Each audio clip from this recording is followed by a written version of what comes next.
Thank you all for being here. This is the City of Homestead Council Presentation Ceremony. Today is October, 18th, 2023, and I'll turn it over to Councilwoman Bailey. Good evening, everyone. Welcome. We have a short video to kick things off here.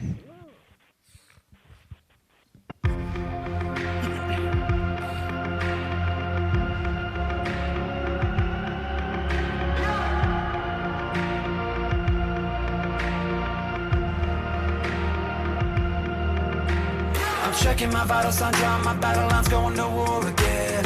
Feeling the rhythm inside of my chest, all I need is just a pen. I know I was born for this. I know I was born for this.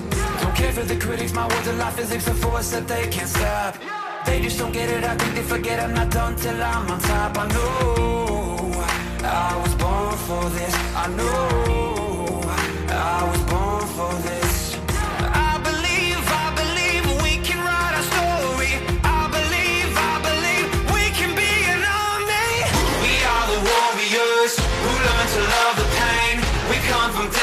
But have the same name. Cause we were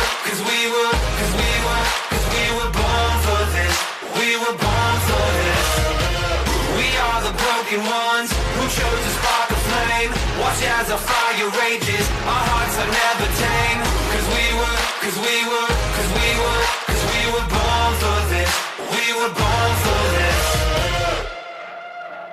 I struggled for years and through all of the tears I faced the doubts I hide.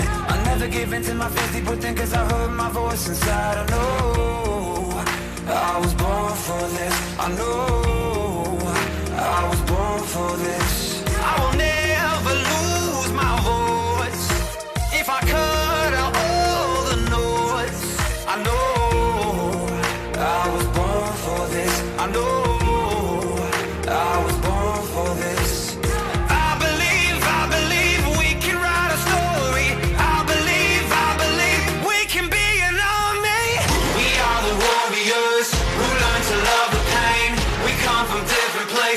But have the same name.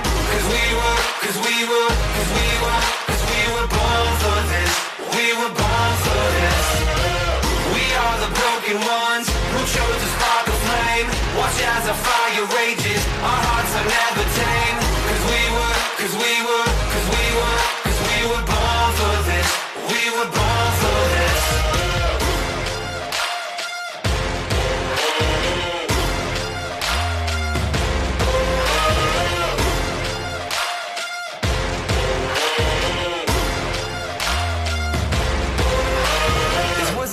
For someone like me to know you're not alone. The moves that you make, yeah, that come up mistakes. Don't ever lose your hope. Just know you were born for this. Just know you were born for this.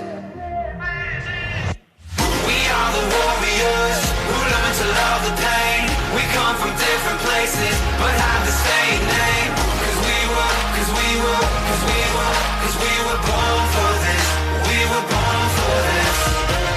We are the broken ones who chose to spark the flame. Watch as the fire rages, our hearts are never tame. Cause we were born for this. We were born for this.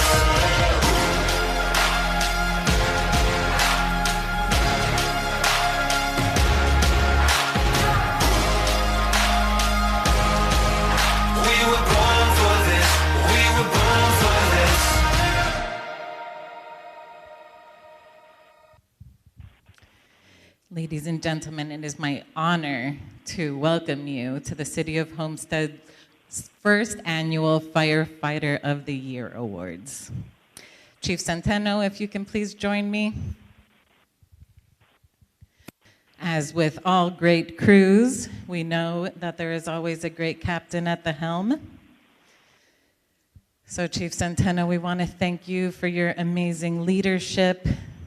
Thank you for bringing this idea and for all that you do as well. Let's hear it for Chief Centeno.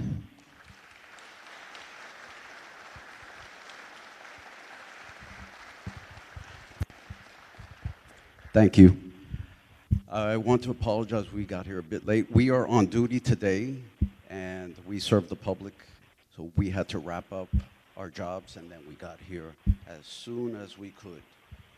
I want to thank City of Homestead for having us here. Thank you very much, Councilwoman Bailey, for putting this together for us. I'll give you a brief history of how we got to be here today. I met Miss Bailey last year at July 4th, City of Homestead fireworks at the racetrack at that event. Many calls were starting to come out of there because of the heat, and I put myself on it to go and help out. After the calls were being mitigated and it started to die down a bit, then she approached us and she introduced herself. She told us that she was a strong supporter of police, fire, and public safety in general.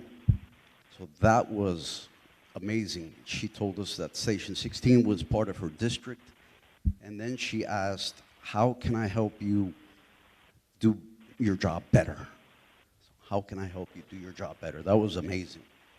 Because we serve you, fire department, we work for you.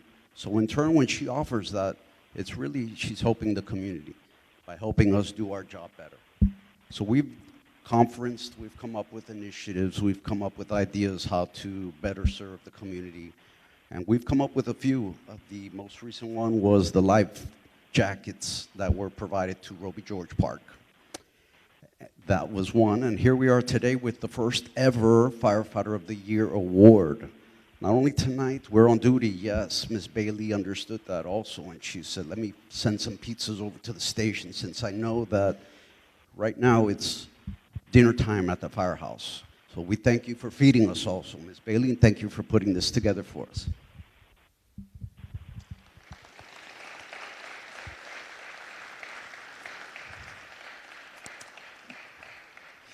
It is obviously the very least that we could do to honor you all for always putting your life on the line for us. Station 16 isn't only in my district, but both my sister and brother are EMT paramedics, and my sister did her rides at Station 16 many years ago, and I have heard of the crazy stories and just amazing events that you all are able to save and help our community with. So for that, we are always grateful. So we put out a call for nominations last year, and we were overwhelmed and so inspired by all the messages that we got that we thought there's no way we can just do a Firefighter of the Year. We need to come up with a few other categories as well. So I hope you all know that there were countless nominations just talking about how you go above and beyond, helping your community, helping your neighbors. So proud of each and every one of you. I would love to invite you all over if you'd like to come stand with us here. All our first responders.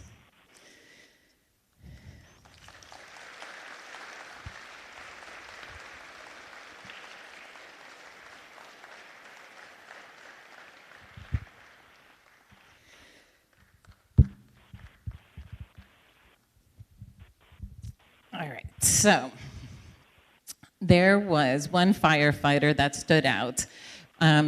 Some of you may know, but Station 16 moved quite a few years ago, but there was an old Station 16. And there was one firefighter that we received quite a few nominations for, not only from the community who appreciated that historic preservation, but also from his colleagues that just thought it was really neat that somebody could go above and beyond to teach where firefighting came from the city of Homestead. So our first award is for David Fernandez for his historical preservation.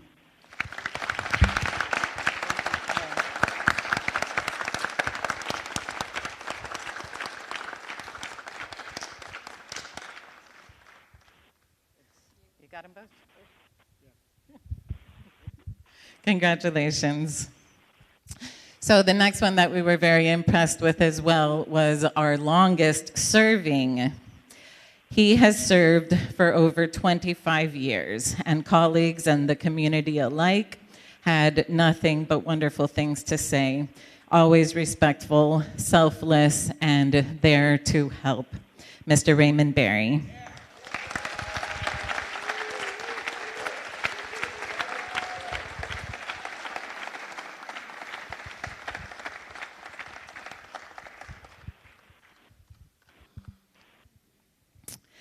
And as usual, there is somebody that stands out.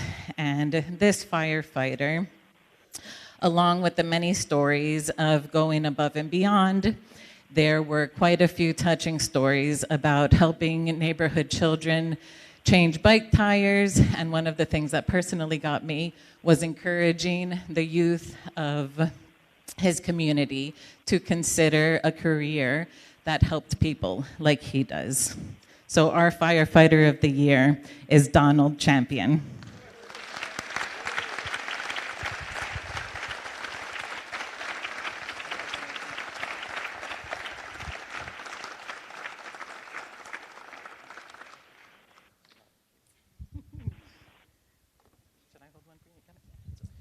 All right, come on in for a picture, please. If anybody would like to say anything, you are more than welcome to. Chief, some ending remarks? Yes, please. Here. I will. I got the big one. I'll try to keep it short and sweet. Thank you, Mayor, councilmen, councilwomen. Thank you, Ms. Bailey, for setting this up. There's a lot of good people standing behind me here, and I feel honored for the opportunity. Quite honest, I was a little surprised. Chief Centono's been my chief for quite a long time. We go back. He recently went to the Alpha Tour, so we're no longer under his command, but still have much love. Great A-shift personnel here. But I think, first of all, I want to just thank the man above for giving me the ability to do this. He's put me through a lot of things that many of these guys know.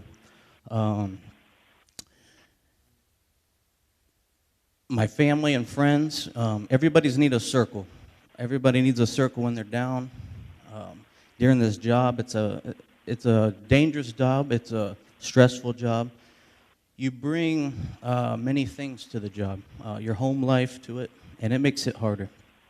So having a family circle to support you, whether you're in this job, police, councilmen, women, everybody here needs a circle, their family. When things are rough, you rely on them. So my family, dad, mom, step-parents, sister, kiddos, I appreciate that. Another thing is the community. Many years ago, there was a senior firefighter that I used to be under. He's no longer living. He used to be on our department. A lot of men and women would come up and say, "Thank you for your service. Thank you for your service." We're in the Publix, we're out in the community, and you always hear, "Thank you for your service." And generally, you would just say, "You're welcome." That's just your standard. But this gentleman would say, "Thank you for your support."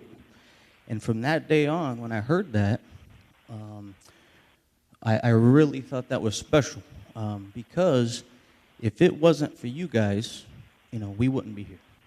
Whether you're police, fire, we're here ultimately for you guys. And you guys expect us to act accordingly, to be prepared for any emergency that, brings to. And that's our job, to stay prepared each and every shift, because we never know what's going to happen, and neither does the police officers. So I just thought that was special from now on, and even passed it on to some of the younger guys that are on my truck. Somebody comes up, "Thank you for your service, thank you for your support." And I thank the councilmen, councilwomen, the mayor, and everybody here. And this award was definitely meaning to me because I grew up in the city of Homestead. And I was shocked, obviously, to get it, but it does. It means a lot. I grew up here. The community, means a lot to me. Unfortunately, living in here and working in the area, you run on friends, family, and unfortunately, sometimes you run into bad things where you see them, lose their life in some fashion, and it's very sad. So I do thank everybody here in support, and I will tell you that Ray can attest to you. We had some awesome times at 16. If we can sit up here all day, I think everybody here could tell awesome stories from Station 16. But I think this is a humbling experience, and everybody in this job, we're all like alpha personalities. We show up every day for the worst case scenario, and we're always prepared. We want to get the best assignment. We want fire. We want to help everybody, cut people out of vehicles, help the shot and dying. But honestly, where you make our paycheck is at 2, 3, and 4 in the morning, when you don't expect it. When you show up, it's not the burning house. It's not the people that are trapped. It's just grandma, grandpa fell on the floor. They need help. They're lonely. They want to talk to somebody. And that is where you show your character. It's easy to get excited about a fire, or somebody trapped. That adrenaline hits and you're all for it. But you got to find the same energy and the empathy and compassion at 3 in the morning when you've been getting drilled all night and you're tired. And you got to find that compassion to talk to somebody and say, hey, we're here for you. And to be honest, I'm very ecstatic to receive the award, but it's almost like a remembering what we should be doing. It's a reset to, no matter what you think that you're doing, you might say, this is nonsense. Why are we here? There's nothing burning. There's nobody dying. But it's how they look at you. It might be a worst case scenario for them. So how we present ourselves to the community is important. And I think it's a reset for me, too, as a captain. And I have guys looking at me and community looking at me of how you're going to act when it's just a simple, I'm lonely at 3 in the morning after losing a husband or wife of 60 years, So I think that's just important. And I'm grateful. I really am. And I was very surprised when Chief told me about this. But rest assured that if my company shows up at any of your residents, we're ready to throw down at any time of the night. And at the end of the day, if it costs me my life to preserve yours, then I'm about it, and that's just the way it's going to be. And I appreciate everybody coming out here. Sorry for my long-windedness, my nervousness, but I think this reached the capacity of my speech skills. But thank you.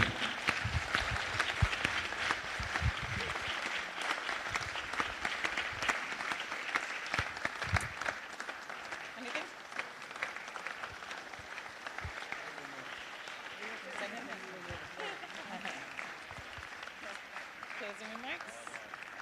No? Thank you, everyone, for recognizing these outstanding firemen. Captain Donald Champion, he was well-deserved. As he said, Homestead native. He's from here. You'll see him here on his days off doing something. Ray Berry, roots deep here, family in Homestead as well. David comes from a long drive to come here on his days off to take from the old 16. That used to be City of Homestead Fire Department. City of Homestead used to have their own fire department before we took it, before the county took it. And that old station has some historical items in there that station is being demolished now. He took it upon himself to take some things, bring them and transfer them over into our new firehouse. So the old City of Homestead Fire Department station will never die. It's going to be preserved thanks to his efforts. Thank you, everyone.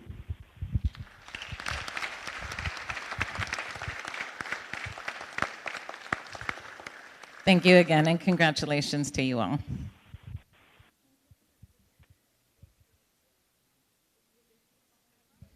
anybody wants to join for a picture, come on down.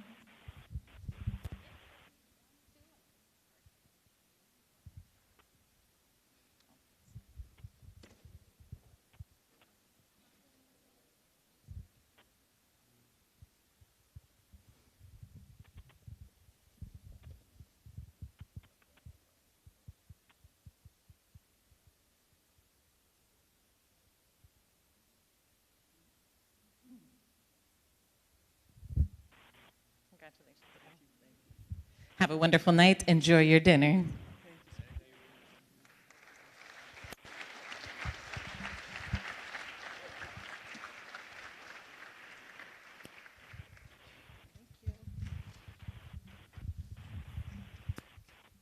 Good evening, everyone. And thank you so much to the firefighters. Thank you so much for your service. And we will also be recognizing some other stakeholders this evening for their service. I apologize for my tardiness. I left a Hispanic Heritage luncheon. And I didn't get home in time to put on my pink dress and my pumps. But I said, you know what? We just celebrated Hispanic Heritage Month. So that's okay, right? This community is largely Latino. So it's okay if I don my outfit to represent Colombia. So to the Latino community, los amo a todos, and happy Hispanic Heritage Month. So in October, we recognized pastors for Clergy Appreciation Month, and we acknowledge principals for National Principals Appreciation Month. So it's not by happenstance that in October, it is my last council meeting as your councilwoman, that I am able to acknowledge two very important stakeholder groups, pastors and principals. Oftentimes in this position is very thankless. We don't get a lot of thank yous, and you've done a great job. But we recognize in leadership, it's hard work. And you may not get a thank you. But although it's hard work, you're doing good work, because that good work is the people's work. So I wanted to acknowledge you on this evening for raising up a generation of children and placing them on the path of opportunity and promise. And to our pastors, I wanted to thank you for building up a community that is not afraid of the gospel, that you're being the light and feet, the hands and feet, and the light and salt of the earth. In God we trust. So with that, I wanted to, you have my list? I'm going to start with our pastors. I said, you're raising up a generation. You're raising up a community. So in the backdrop, I'm playing, You Raise Me Up. Keep raising this community. Keep raising the children. Keep raising them up. When I call your name, come forward. Pastor, my appointee to the Faith-Based Committee, Lonicel Alvarado. Ministerio Pentecostal. Minelli Duclerc. Our chaplain, the police department. One of my pastors, Janet Witter, Life Point Church. Her husband, my pastor, Pastor Richard Witter. From the church that has a lot of purpose, Pastor Benjamin Bettis.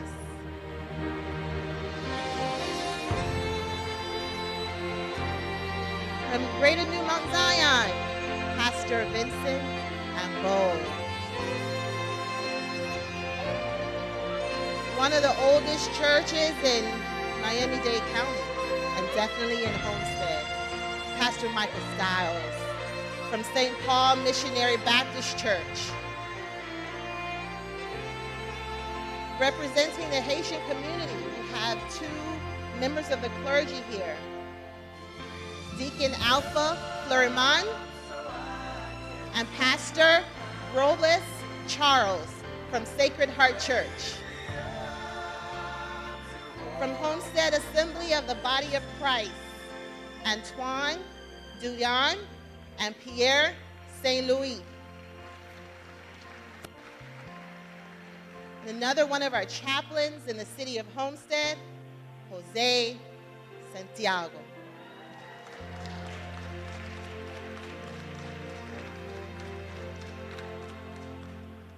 And I'm not separating this picture because I want my pastors and principals to be up here at one time because you're both doing God's work here on earth. From First United Methodist Church, Yvonne Corbin.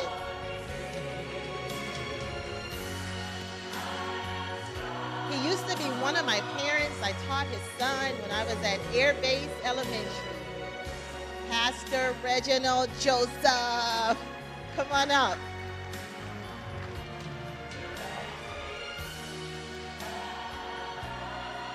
To my principals, I believe I know a little bit about the work that you do. I understand how difficult it is.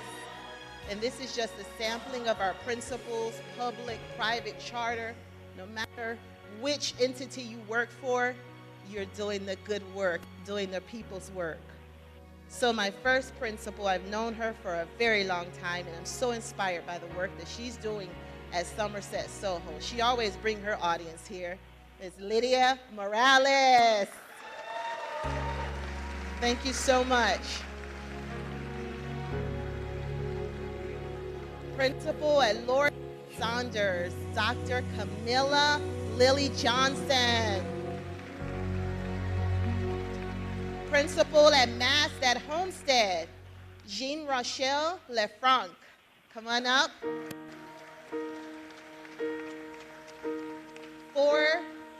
They are the owners, but they're principals still in my category. Known them for a while, inspired by the work that they're doing at Atala Montessori. Christine Barnes, come on up. Patricia Howarth, come on up. Beatrice Chef, come on up. And Elizabeth Valle, come on up. At Keysgate Charter K8, known her for a long time, Corinne Baez, come on up. I think they call themselves Keysgate Nation. Kim Berkey, she served on my education committee, and now she is serving as principal right here in her community at Campbell Drive K8 Center. Come on, Kim Berkey. He's a principal at the school that calls himself the Premier School of the South. The principal at South Day Senior High School, J.C. Diarmas. Come on up. He served as a principal at one of the highest performing schools in our state and in our nation. He's at Miami-Dade College Campus's School for Advanced Studies, Dr. Omar Monteagudo.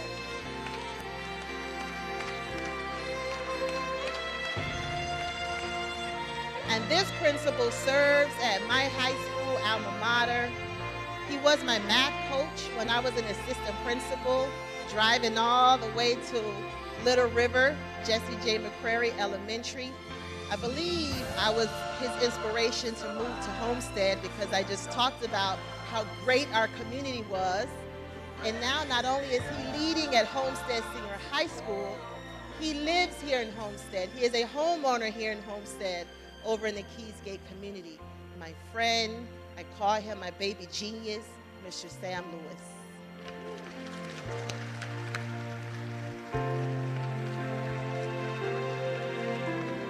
And I could have given you a plaque or a certificate, but I'm sure you're such amazing people you have that already. I wanted to give you something that you can use because I said when you're doing the people work, it's important work, it's hard work, and when you're doing that, you have to focus on the inner work. You have to focus on yourself. Your mental health is so important. So I didn't want to give you a plaque. I wanted you to give you something that you can use. So if there's any takeaway from this presentation, keep focusing on the people work. but focus on the inner work. Dios lo bendigo a todos. God bless you all.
We have one more pastor here. There he goes. Howard Harden from First United Baptist Church of Homestead. If you can please come and join us. There he goes. Come on down. Come on down. Thank you so much. Thank you so much.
Okay, and for my final presentation, this is totally not planned, but I want to share something with you.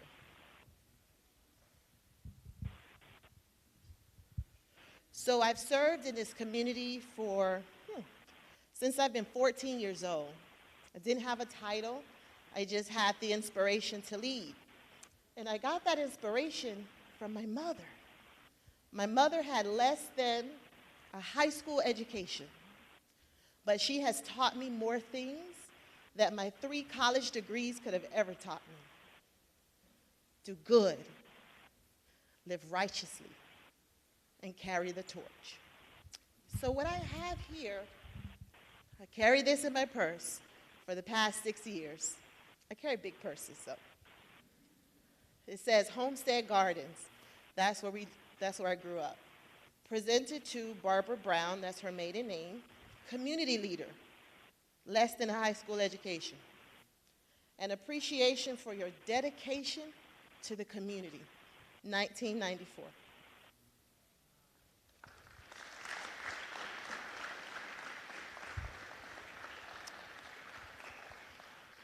So that reminds me that you don't have to have a title to lead. All you have to have is the heart to lead. And for my final presentation, youth council, if you can come join me, please. My youth council, come join me. Come join me. Let's give them a round of applause as they come.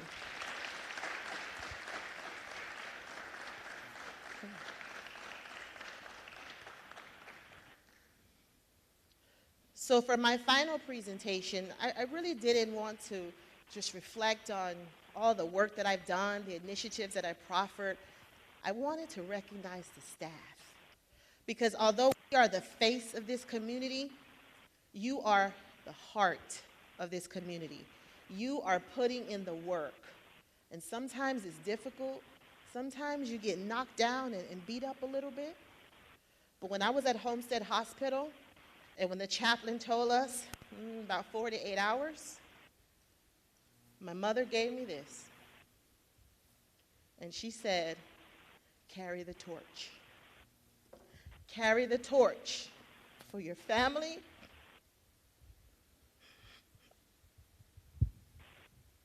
I promised myself I wouldn't cry. And carry the torch for this community. So to the EMT team, carry the torch. I know it's hard.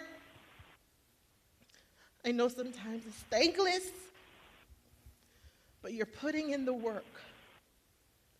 Work as a family. Work as a team. And when you feel beat up and bruised, those of you standing around them, don't be a bystander. You be an upstander. And when their light starts to flicker, what happens when a candle light starts to flicker?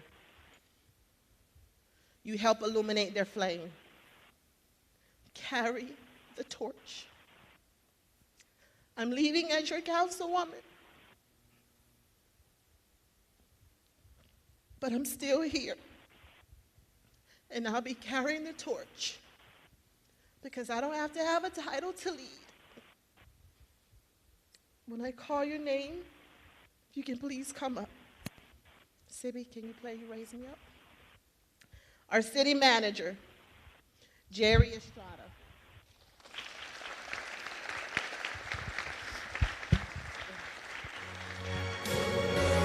I was supposed to have my daughter here with me, but I didn't make it in time because I watched my mother at a council meeting advocate for this community.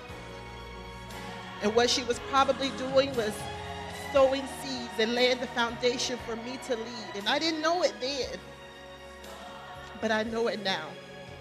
And I wanted my daughter here with me because I wanted to plant the seed for her so that when she grows up, she can carry the torch too. Chief Alexander Rowe. Carry the torch.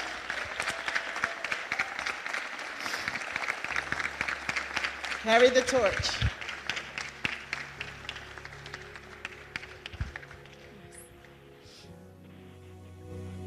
Elizabeth Sewell.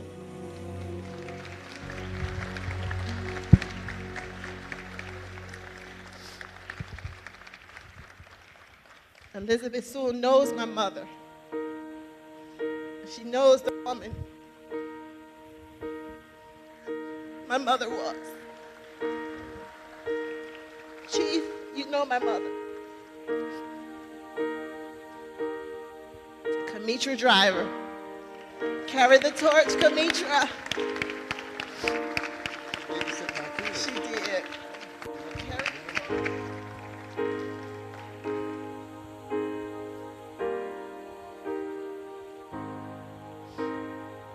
Roxana Pereira. Carry the torch, Roxana.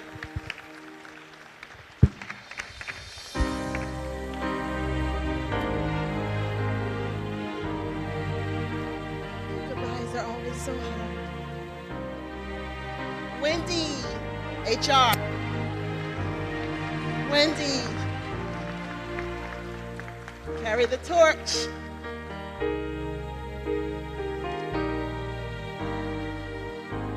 Malia. Carry the torch, Malia. Even when it gets heavy.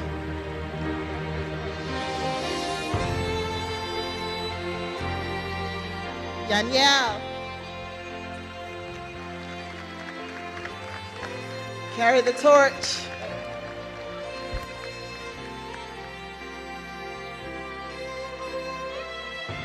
Crystal.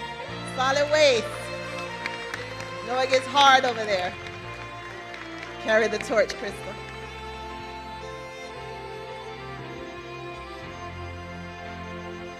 Pedro. Carry the torch, Pedro.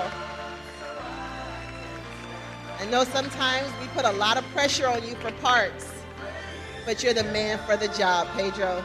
Carry the torch. Welcome. Barbara. Where's Barbara? I know you've had it tough with the outages and the power plant, but never forget, you're the woman for the job, Barbara. Carry the torch. You're welcome. Julio Brea. Julio, you've been around here for a long time. I'm always inspired by your intellect and your knowledge of the work that you do. And sometimes we can put a lot of pressure on you up here on this dais, but I want you to know to carry the torch. And when your cup is empty, Director Celine on to help illuminate your flame. Keep carrying the torch, Julio.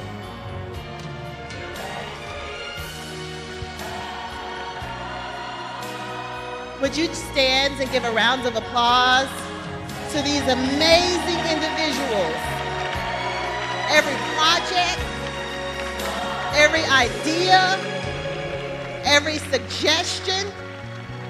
We don't do the hard work up there. They do the hard work.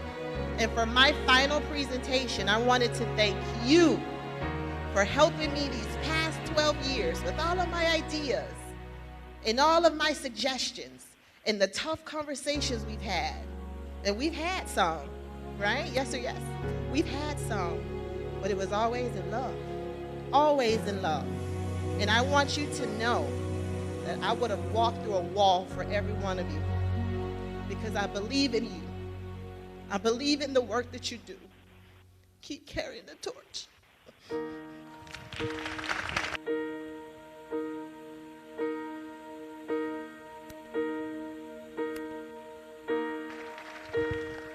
Thank you, Councilwoman. And I'll be honest, you caught me by surprise. I knew you were going to give the staff something, so I wanted to take the opportunity to thank you for your leadership, your guidance, your support. And for me personally, your mentorship and your friendship over the last 12 years. I think I can speak for everyone up here that you will be sorely missed and that we love you.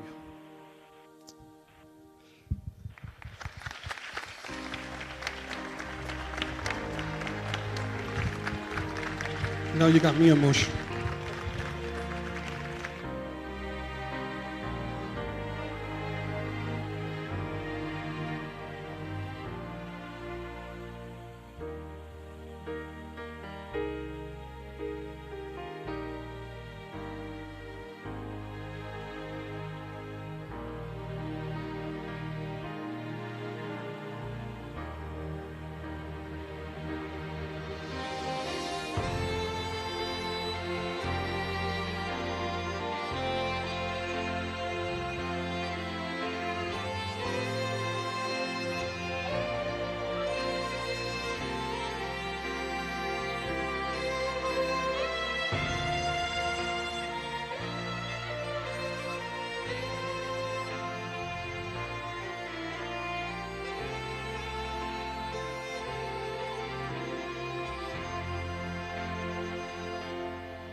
Well, this concludes our presentation ceremony tonight, and I want to thank you all for being part of and an integral part of this very moving and inspiring evening.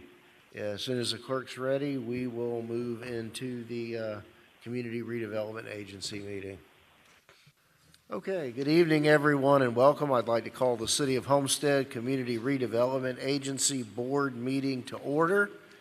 Today is Wednesday, October 18th, 2023, and it is 6 p.m. Madam Clerk, would you call the roll, please? Board Member Roth? Here. Board Member Bailey? Here. Board Member Fletcher? Here. Board Member Avila? Here. Board Member Faircloth Staggers? Vice Chairman Guzman? Chairman Losner? Here. All right. Ms. Driver, are there any additions, deletions, or deferrals? No, Mr. Chair. Hey, thank you. Next item is our new business for this evening. We have before us the minutes of September 20th, 2023. Do I have a motion to approve? Moved by the Vice Chair. Second by Board Member Bailey. All in favor? Any opposed? All right. Our next item is tab 2, car number 4072, Rebuilding Together agreement. Mr. Pearl. Yes, Mr. Chair. Tab 2 is a resolution of the Board of the Community Redevelopment Agency of the City of Homestead, Florida, approving an amendment to the professional services agreement between the CRA of the City of Homestead and Rebuilding Together Miami-Dade, Inc., providing for implementation and providing for an effective date. Hey, Ms. Driver. Thank you, Mr. Chair. On September 20th, 2022, the CRA Board approved an agreement with Rebuilding Together Miami-Dade, Inc. for project administration services relating to the Residential Rehabilitation Grant Program in the amount of $120,000, and that was to rehab 5 homes. At the September 5th, 2023 CRA Board meeting, the Board approved the CRA budget, which included an increase in funds for the Residential Rehabilitation Grant Programming, allowing for the rehab of 10 homes. Staff recommends that the CRA Board authorize the Director of the CRA to amend the professional services agreement with Rebuilding Together Miami-Dade, Inc. for residential rehabilitation services, increasing the amount not to exceed $172,500. This item falls under professional services and is exempt from competitive bidding. Thank you. Any questions or comments from council? Do we have any public comments? Okay, I will close the public hearing then and ask for a motion to approve this item. Moved by the Vice Chair. Do I have a second? Second by Board Member Bailey. Roll call, Madam Clerk. Board Member Fletcher? Yes. Board Member Faircloth Staggers? Yes. Board Member Roth? Yes. Board Member Avila? Yes. Board Member Bailey? Yes. Vice Chairman Guzman? Yes. Chairman Losner? Yes. The motion carries. Anything further, Ms. Driver? No, Mr. Chair. Any further public comments? General public comments with respect to the Community Redevelopment Agency? Okay, I'll close the public comment. This is for CRA, Mr. Goodwin. This on the next agenda. Well, the council agenda. All right, do we have a motion to adjourn? Moved by the Vice Chair, seconded by Board Member Fletcher. All in favor? Any opposed? All right. Very good. In just a moment, we will convene our next meeting. If you're going to do some... It occurred to me that, I've seen photos from the past where there were formal, pictures taken of outgoing and incoming councils together, and I don't know that we have any here, and with microphones down, wanted to be sure that we had that.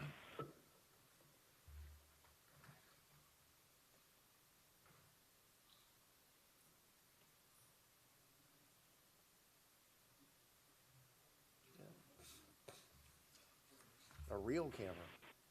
You have to take the cover off the lens. That's a new mother for you.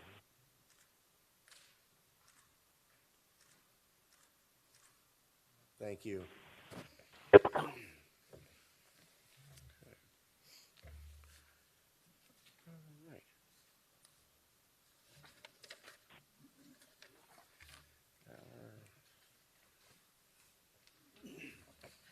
Okay, good evening once again. I'd like to call the Wednesday, October 18th, City of Homestead Local Planning Agency meeting to order. It is 6:05 PM. Roll call, Madam Clerk. Board Member Ross? Here. Board Member Faircloth Staggers? Here. Board Member Fletcher? Here. Board Member Bailey? Here. Board Member Avila? Here. Vice Chairman Guzman? Here. Chairman Losner? Here. Ex officio Lawrence Ventura? No Mr. Ventura this evening. All right, Ms. Driver, do you have any additions? Or, I'm sorry, Mr. Attorney or Planning Department, do we have any additions, deletions, or deferrals for this matter? None at this time, agenda? Mayor. Okay, we have before us the August 23rd, 2023 Local Planning Agency minutes. Do we have a motion to approve those minutes? Moved by the Vice Chair. Second by Board Member Bailey. All in favor? Any opposed? Okay, next item, Mr. White. Yes, moving on to legislative items. Your next item for consideration this evening is tab 2, card number 4065. This is an ordinance of the City of Homestead, Florida, amending the comprehensive plan future land use map designation as requested by Chrome 2020 LLC for lot 14 and 15 within an approximately 0.75 acre parcel of land from low residential use LRU to low commercial use LCU for property located at 1701 North Chrome Avenue as identified by Miami-Dade County Folio number 107907-021-0340 and legally described in Exhibit A, providing for conditions, conflicts, providing for severability, and providing for an effective date. Okay, thank you, Mr. Attorney.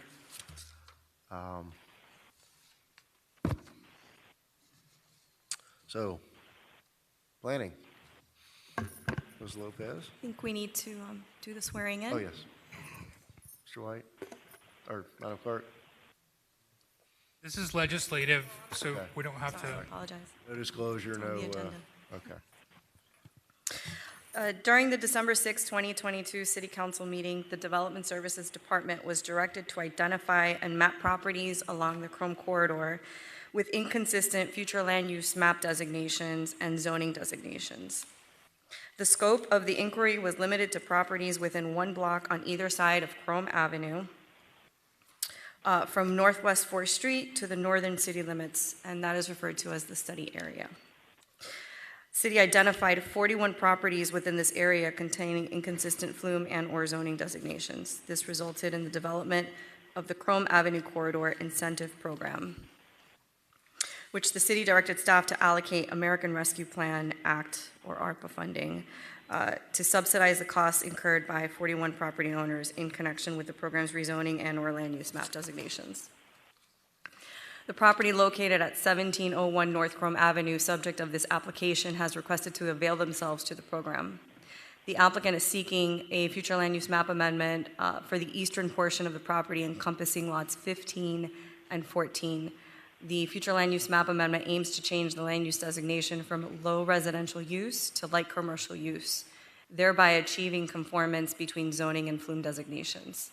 This change is intended to make the property compatible with the list of permitted uses outlined in the B1A zoning district, facilitating the applicant's future development plans. In evaluating the request to amend the future land use map designation to light commercial use, consideration has been given to various factors, including existing and adjacent land uses, property configuration, and overall compatibility. The proposed change aligns with other uses to the immediate vicinity of the property and is as described earlier. Furthermore, the proposed flume amendment to LCU would be consistent with the existing B1A professional business restricted zoning district, consistent with policy 2.1 of the city's adopted comprehensive plan. Staff recommends approval of the proposed future land use map amendment as the request is consistent with the city's comprehensive plan, as well as in compliance with all applicable city code provisions, including but not limited to city code section provisions set forth in Section 3041, changes and amendments to zoning chapter zoning map or the comprehensive plan. Thank you. Okay. Thank you. Is the applicant or the applicant's representative present? Yeah, I know I believe there are some neighbors in the audience who have signed up to speak. This is an intermediate step here. We will get into it and have a full presentation and give and take at the full council meeting. Good evening, Mr. Mayor and Council. Jerry Proctor. I'm an attorney with office at 7600 Red Road in South Miami, representing the property owner. I'm joined by Olga Garcia. We are here in support of the city's application. We appreciate the efforts to get it to this point. I think it's fairly self-evident in terms of the application. It comports or makes consistent the zoning and the land use on the property. The part that's not consistent is only about 3/10 of an acre. The property is on Chrome, and it's located directly north of your community center where you used to have your hearings. And we're here to be of assistance, to ask your support, and hopefully get out of your way if you don't have any objections. Thank you. Very good. Thank you, Mr. Proctor, and we'll get into the full discourse at the council meeting in just a few moments. Yes. Hi, Olga Garcia, planning consultant on behalf of Chrome 2020 LLC. Okay, thank you. All right. Are there any initial questions or comments from council on this item? Okay, hearing none. I'll open the public hearing, and again, for the neighbors, typically at this intermediate step, we just move it forward to the council meeting, and we'll hear your concerns and objections or support, as the case may be. So do we have a motion to approve? So moved. Moved by Councilman Roth, seconded by Vice Mayor Guzman. Roll call, Madam Clerk. Board Member Roth? Yes. Board Member Fletcher? Yes. Board Member Avila? Board Member Faircloth Staggers? Yes. Board Member Bailey? Yes. Vice Chairman Guzman? Yes. Chairman Losner? Yes. The motion carries. All right, very good. And we'll be back with you in just a few minutes, we hope. All right, are there any further general public comments for this board? Anything further, Ms. Lopez? No, sir. Mr. Attorney? Nothing further? Nothing further, Mayor. All right, I have a motion to adjourn. Moved and seconded to adjourn. All in favor? Any opposed? All right, give us just a couple of minutes and we will convene the regular council meeting. Well, once again, everyone, good evening. I'd like to call the regular city council meeting of the city of Homestead to order. Today is Wednesday, October 18th, 2023. This evening we will have the invocation by Pastor Xavier Jones, pastor of the Transformation Church, Miami, followed by the Pledge of Allegiance with Councilwoman Faircloth Staggers and the Homestead Police Explorers. Would you please rise? Good evening, everybody. Good evening. Let us pray. Father, we thank you for this time. We thank you for seeing fit for us to gather again to conduct the business of the city. We thank you in this transitional time that you would have your way. Thank you that the gates of this city would be guarded with wisdom. We pray for our leaders that they would make sound decisions. Father, we thank you that every agenda item that is covered today, may it be made with the wisdom of God. We rest in you. We rest on you. And it's in your name that we pray. Amen. Thank you.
Thank you. Please be seated. Roll call, Madam Clerk. Councilwoman Fairclough Staggers. Councilman Fletcher. Councilwoman Avila. Councilwoman Bailey. Councilman Roth. Vice Mayor Guzman. Mayor Losner. Here.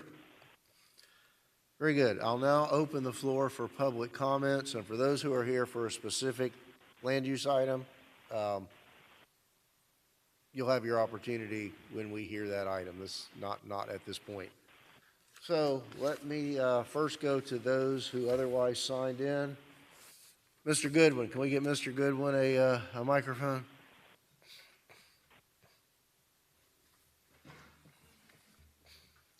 Three.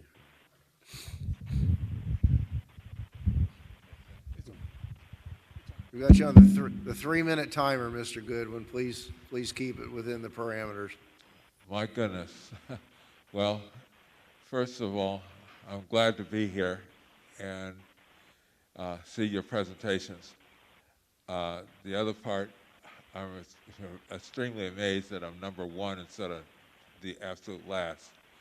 But the thing is that I need to have some consultation, and I really want direct consultation with y'all about the taxes, about code, and getting things in order.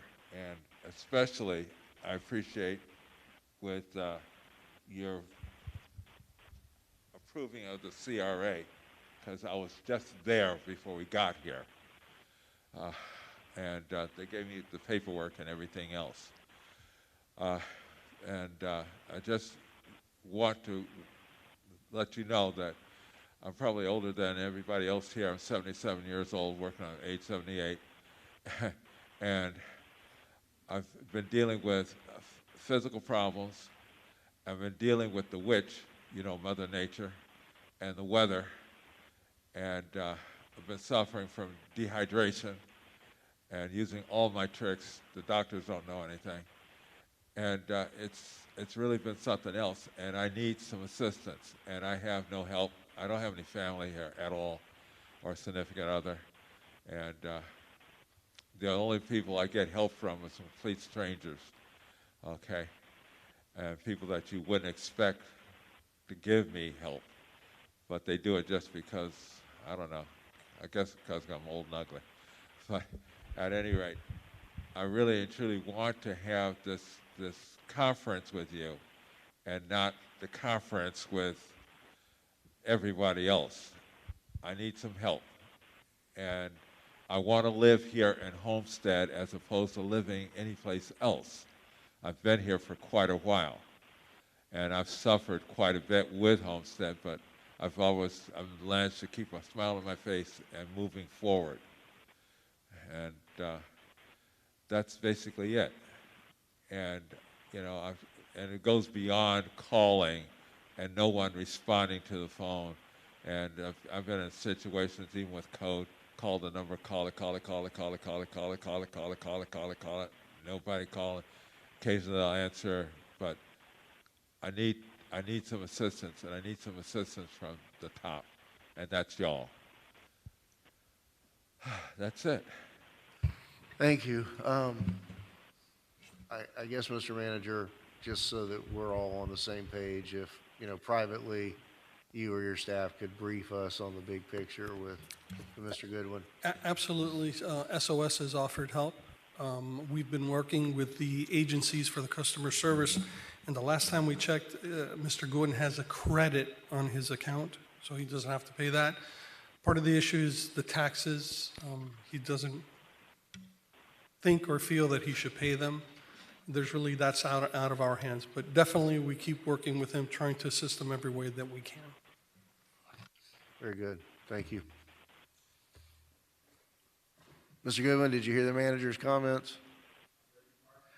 Did you hear, I asked the manager to brief each of us individually, outside of a public forum, as to your issues and what's been done and what we can and cannot do, so that we can take it as far as we can from a city perspective to do, to help you through these issues. Microphone.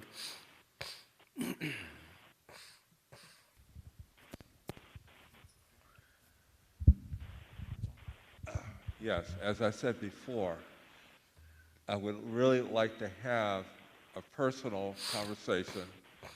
It'd be nice if it was face to face, but I'll settle for on the phone about getting the parameters of some of these situations. And if you talk about taxes, I know I've got to pay taxes, but the issue is with Homestead. And I think that this can be solved, and I hope it can be solved, because you have to understand, I'm retired. Well, the same difference. You know, I don't have a job, and previously, I made money by hustling and scrapping and things like that, but I can't do it now, and right now I'm just trying to close down and get things rearranged. And I'm still helping people that don't help me, and some of them can't help themselves. Matter of fact, you stand across the street, Nana just got released from the hospital, and when she went into the hospital a year ago, she was a toothpick. She came out looking out like a fat pig. She could hardly walk. I tried to get her mother to take her. Her mother doesn't want to be bothered at all. And her mother, believe it or not, gave me a couple of $100 to take care of her. Okay? And this is not a love thing. This is just Crazy David trying to help people that can't help themselves. Understand that, and we'll be all up to speed and can go from there. And we'll keep working with Mr. Goodwin. Thank you, Mr. Manager. Appreciate that. Now, you say, who's we?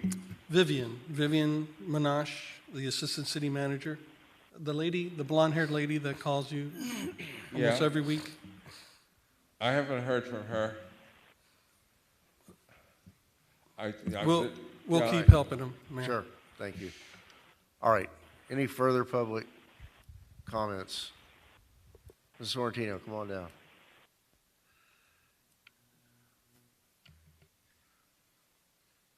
Hello, everybody. I'm fine. I'm not sick. I was wearing this because my family had the flu. I had my COVID shot in that arm 2 weeks ago and my flu shot in this arm.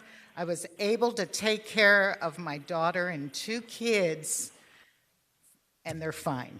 So but I'm still wearing this. Tonight is a momentous occasion. I celebrate that the first workshop project that the Public Art Committee worked on for 2 years will go to contract with an artist tonight. Congratulations to artist Lee Looning. The proposal for the William Crone Bronze is beautiful. My deepest thanks to PAC committee members who worked mostly during the pandemic. We met virtually for a year and met quorum every month. Thank you, Larry Deal, Hugh Hudson, Jeanette Manfredi, Steve Walker, Katie Martinez, and Robin Sanders for their dedication, contribution, and hard work. It took 3 years for this to happen tonight. And thank you. Thank you. All right. Any further public comments? Mr. Wyatt.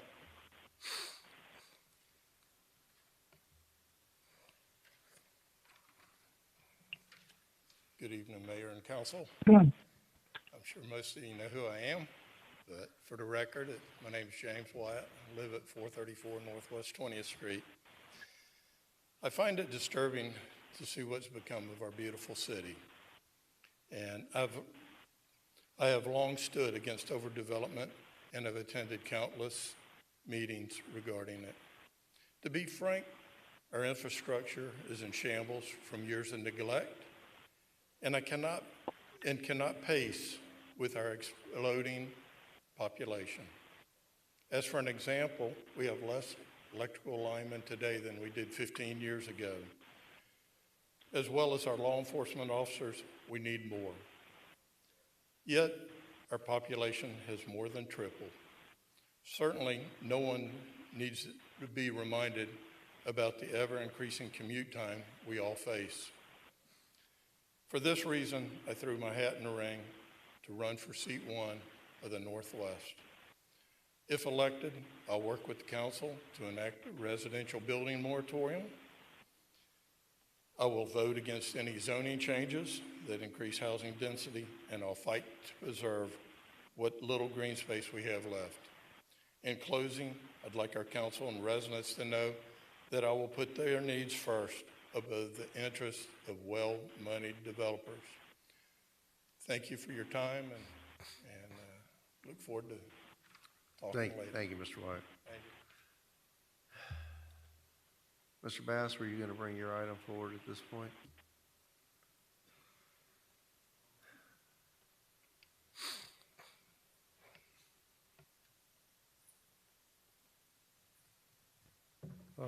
Good evening, Mayor and Council. I wasn't expecting to come up in public comment, but yet I'm here. As you all are aware, I filed a vested rights determination application with the city on. I wasn't coming up for this.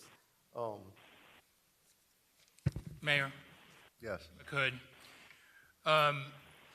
Mr. Bass currently has filed a notice of appeal of vested rights determination.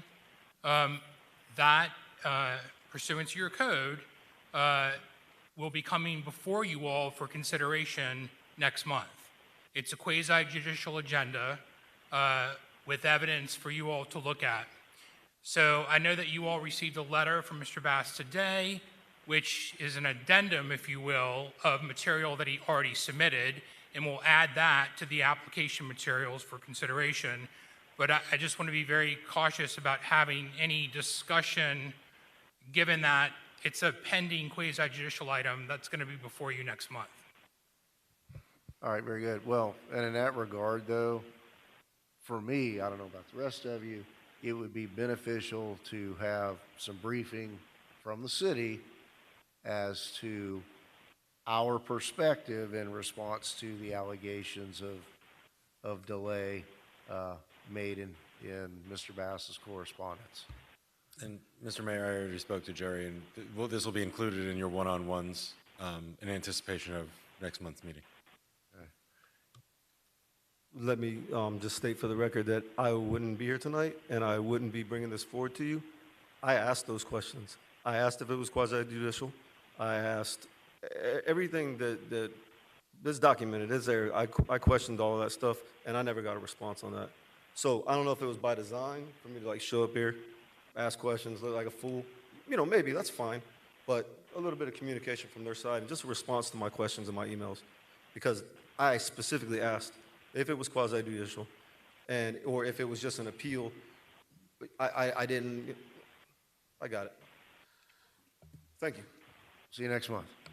Thank you. All right. Any further public comment? Anyone else, either in person or online, wishing to make a public comment? Mr. Goodwin, you've had your 3 minutes of fame tonight. One more. Good night. Thank you very much. Thank you. Very good. All right.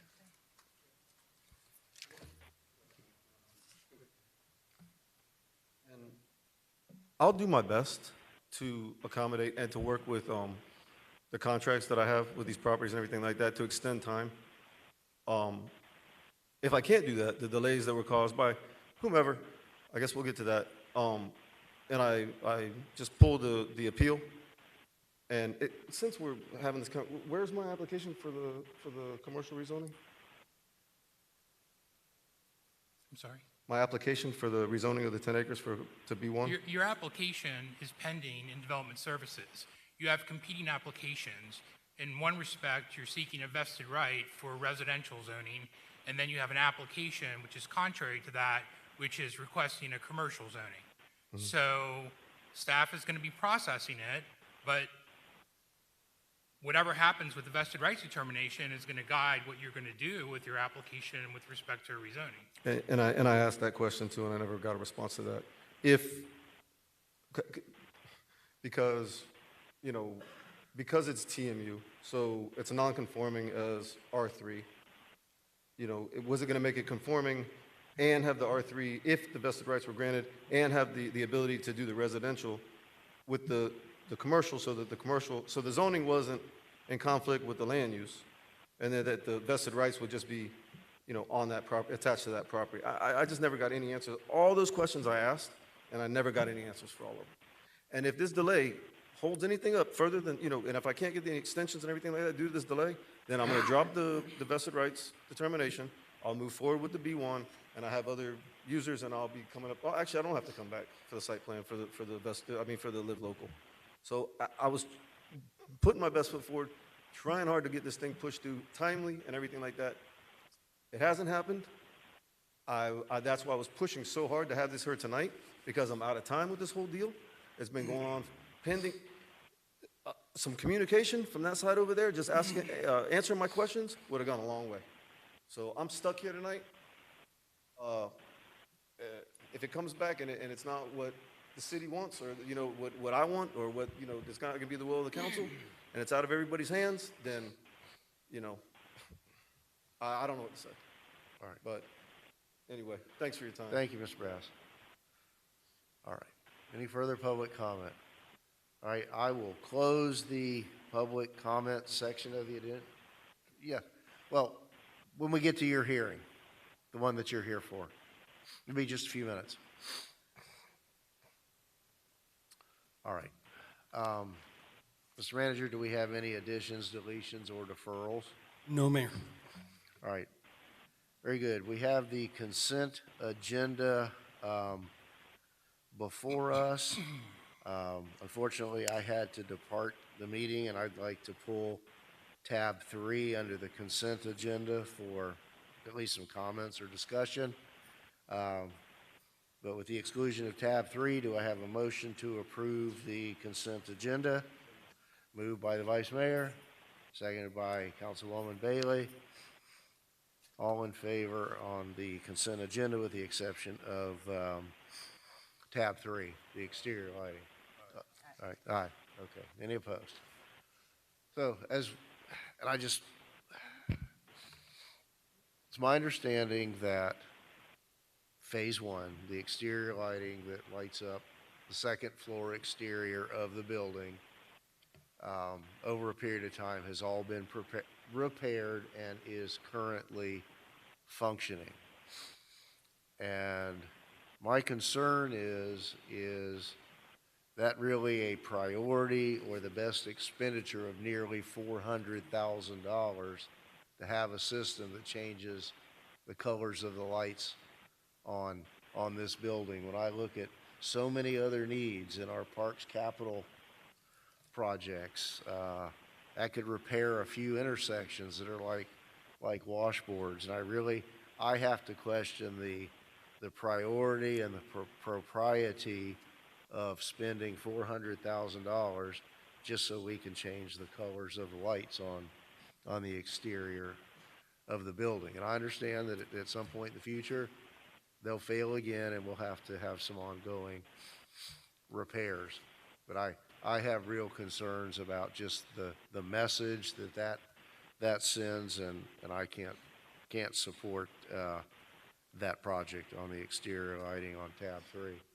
I'd love to hear anybody else's input. Mr. Vice Mayor. Mr. Mayor, you make a good point. As long as they look like the new building for the Homestead Student Center, just make them shine bright like that, I'll be fine with that. Well, the white non-LED lights are currently in good repair at the second floor level. Is that correct, Mr. Good? Yes, so the second floor level, those lights are currently in good repair. And we chose that as the first phase because it would make the most impact as far as the aesthetic value of the building, changing the colors as we like to do for the various holidays. However, the second and third phase of this project those lights are not in good repair. The ground floor level lights are the majority non-functioning, and the ones on the second floor will continue to go bad as those on the first floor have. It's obviously up to the will of the council if you all want to defer this item. It's something that will have to be done in the future. Just in the meantime, those lights will continue to malfunction and go bad. You know, and I get that it's nice, would be nice to be able to put holiday colors, change them for whatever events there may be, but that seems to be a pretty, I hate to use the word, a frivolous expenditure in light of all of the other needs that we have. And I would like us to, and the item on the agenda is just for phase one, the second floor. That is correct. And Mayor, I understand the concern, and like Zach mentioned, we figured for aesthetically that would have the greatest impact to the building. With that being said, if council prefers, we can move the second phase, make it first, right? Like Zach mentioned, a lot of those lights are currently not functioning. Even the third phase, all you have to do is look up right now, and you see the lights that are out. And in the grand hall, it's the same thing. So these are repairs that need to be done, rewiring, new lighting system. And if council is concerned, we could definitely move phase two to phase one or phase three to phase one to at least get some of these repairs going. I know you mentioned that we could maybe do some street work or something like that. This is general fund, so it wouldn't fall under that. But yes, it could be redirected to parks if that's really the desire of council at this point. Anyone else? Mr. Vice Mayor? If you just get me a ladder, I could go to Home Depot and buy some new bulbs. Vice Mayor, if it was that easy, we would have done it already. And you want me to hold it while you climb up there? No, and I understand that the actual fixtures in the plaza and in the floor of City Hall have gone bad. Have we priced out just replacing the second floor exterior with what we have now, with just white lighting rather than just the color changing LED system? There is not a significant difference between the fixtures, between the LED or the non-color changing. The issue is that either way, it requires rewiring due to the way that these were originally installed. So that's where the bulk of that labor cost comes from. Right. I understood that part of the problem was the rewiring for the color changing LED. But that would also come with just replacing the same kind of fixtures that are there now? Yes, that's correct. Either way would require rewiring. And Mayor, when we discovered this, we went after MCM to get them repaired, but as you know, they were involved in the bridge fall on Tamiami Trail, and they went into bankruptcy. So we had no where to go at that point. You know, I just want to make a quick comment here. You know, it's like Washington, D.C., the capital, is the people's house. Well, in Homestead, this is the people's house. And, you know, it doesn't look good that, you know, we have lights off here, lights off there. So I think it is important that we take good care of our residents' building. And so that's why we brought this to you guys. Mayor? Yes, Councilman Roth. Just a question. Do the exterior lighting, does any of it on the ground? Is it a safety issue? Is it lighting issues at night that none of these lights are functioning outside also? The exterior lights, the in-ground, are not contributing to a lack of light that causes a safety issue. We have, however, de-energized the circuits because of the water intrusion in order to, make sure that nothing happens. All right, so we don't have a lack of light out there for safety purposes, especially on the west side of the building? No, that is currently meeting code minimum. Okay, thank you. That's all. All right, so I get, we're $400,000 for aesthetics. Yes, Vice Mayor. What's the difference in price when it comes to just general white lights opposed to the changing of the colors? Zach mentioned that already earlier. It's a minimal cost. It's not that big of a deal. It's the wiring, rewiring of the lights on the second floor and the first floor, and as well as this part of the building. Okay. That's a major cost. So it appears that I guess we need to, move forward with what's been presented. Mr. Pearl, what would be the procedure here? Specific motion on tab 3? We'll take a specific motion on tab 3, but do we have a consensus on what we want to do? Is this a straight up or down as presented, or was somebody proposing an amendment whereby we would rearrange the phases? I'm unclear as to exactly what the direction is that the council wants to go. Yeah, Councilwoman. Thank you, Mayor. Would you consider switching the phases? Because I think it would not be in our best interest if we wait too long and more go out, and then we have to rush to try and find a bid. And we're more than happy to do that. If you want to change the phases and approve phase 1 at this point, and next year we could come for phase 2, there's no issue. But at least let's either do phase 2 or phase 3. And what would get the that going. estimate of phase 2 and 3 be? 2 is 334,000, and phase 2, I want to say is 250. Yes, that's correct. One thing to note is that phase 1 includes the controlling equipment for those lights. So there would be a increase to phase 2 because we would have to move that equipment into phase 1 in order for those to work. Without going through the details now, I wouldn't be able to tell you that Sure. cost difference. And as far as the company is concerned, we have a guarantee, some type of expectancy? For the warranty? pricing, yes. Yes, and we actually had to go out. We went out for solicitation at least a couple of times. There were no responses. So through a cooperative, we were able to find this group to go ahead and do the lighting for the building. Thank you. All right. So let me get to Councilman Fletcher and then Councilwoman Avila. So thank you. Look, the cost factor for these lights is tremendous. How much did this building cost the public when we built it? $25 million? Okay, so we're looking at, 3 or 4% of that cost to replace the few lights right now. And get it, I understand, people need to make money, but it just seems awful high for lighting. I understand we have to rewire. I understand there's no warranty with the current company. I just believe that the cost factor, I know we went out for bid. Did we try and get any of the local vendors to really come and take a look at this and give us a good, honest price? In fact, initially, that's how we were doing it. We were doing piecemeal with the local vendors, but it was so many lights, it's not working out. It's not efficient in any way or form or cost restrictive. Look, if council desires, we could kick the can on this one.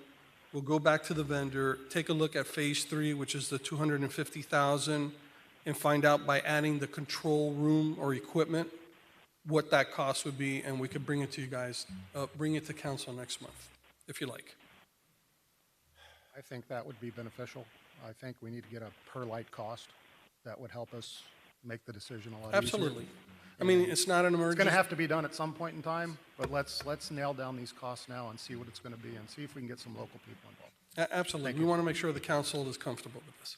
Thank you. Councilwoman Avila, I think you wanted to jump in. Thank you, Mayor, and I share the sentiment. It's just very disappointing that we can't get local companies to take advantage of these opportunities to serve the community, to make a living off of this type of a project. Lighting is expensive. I deal with it all the time in the boards that I sit on, and it's ridiculous how much you have to pay to replace a light bulb in some of these HOAs.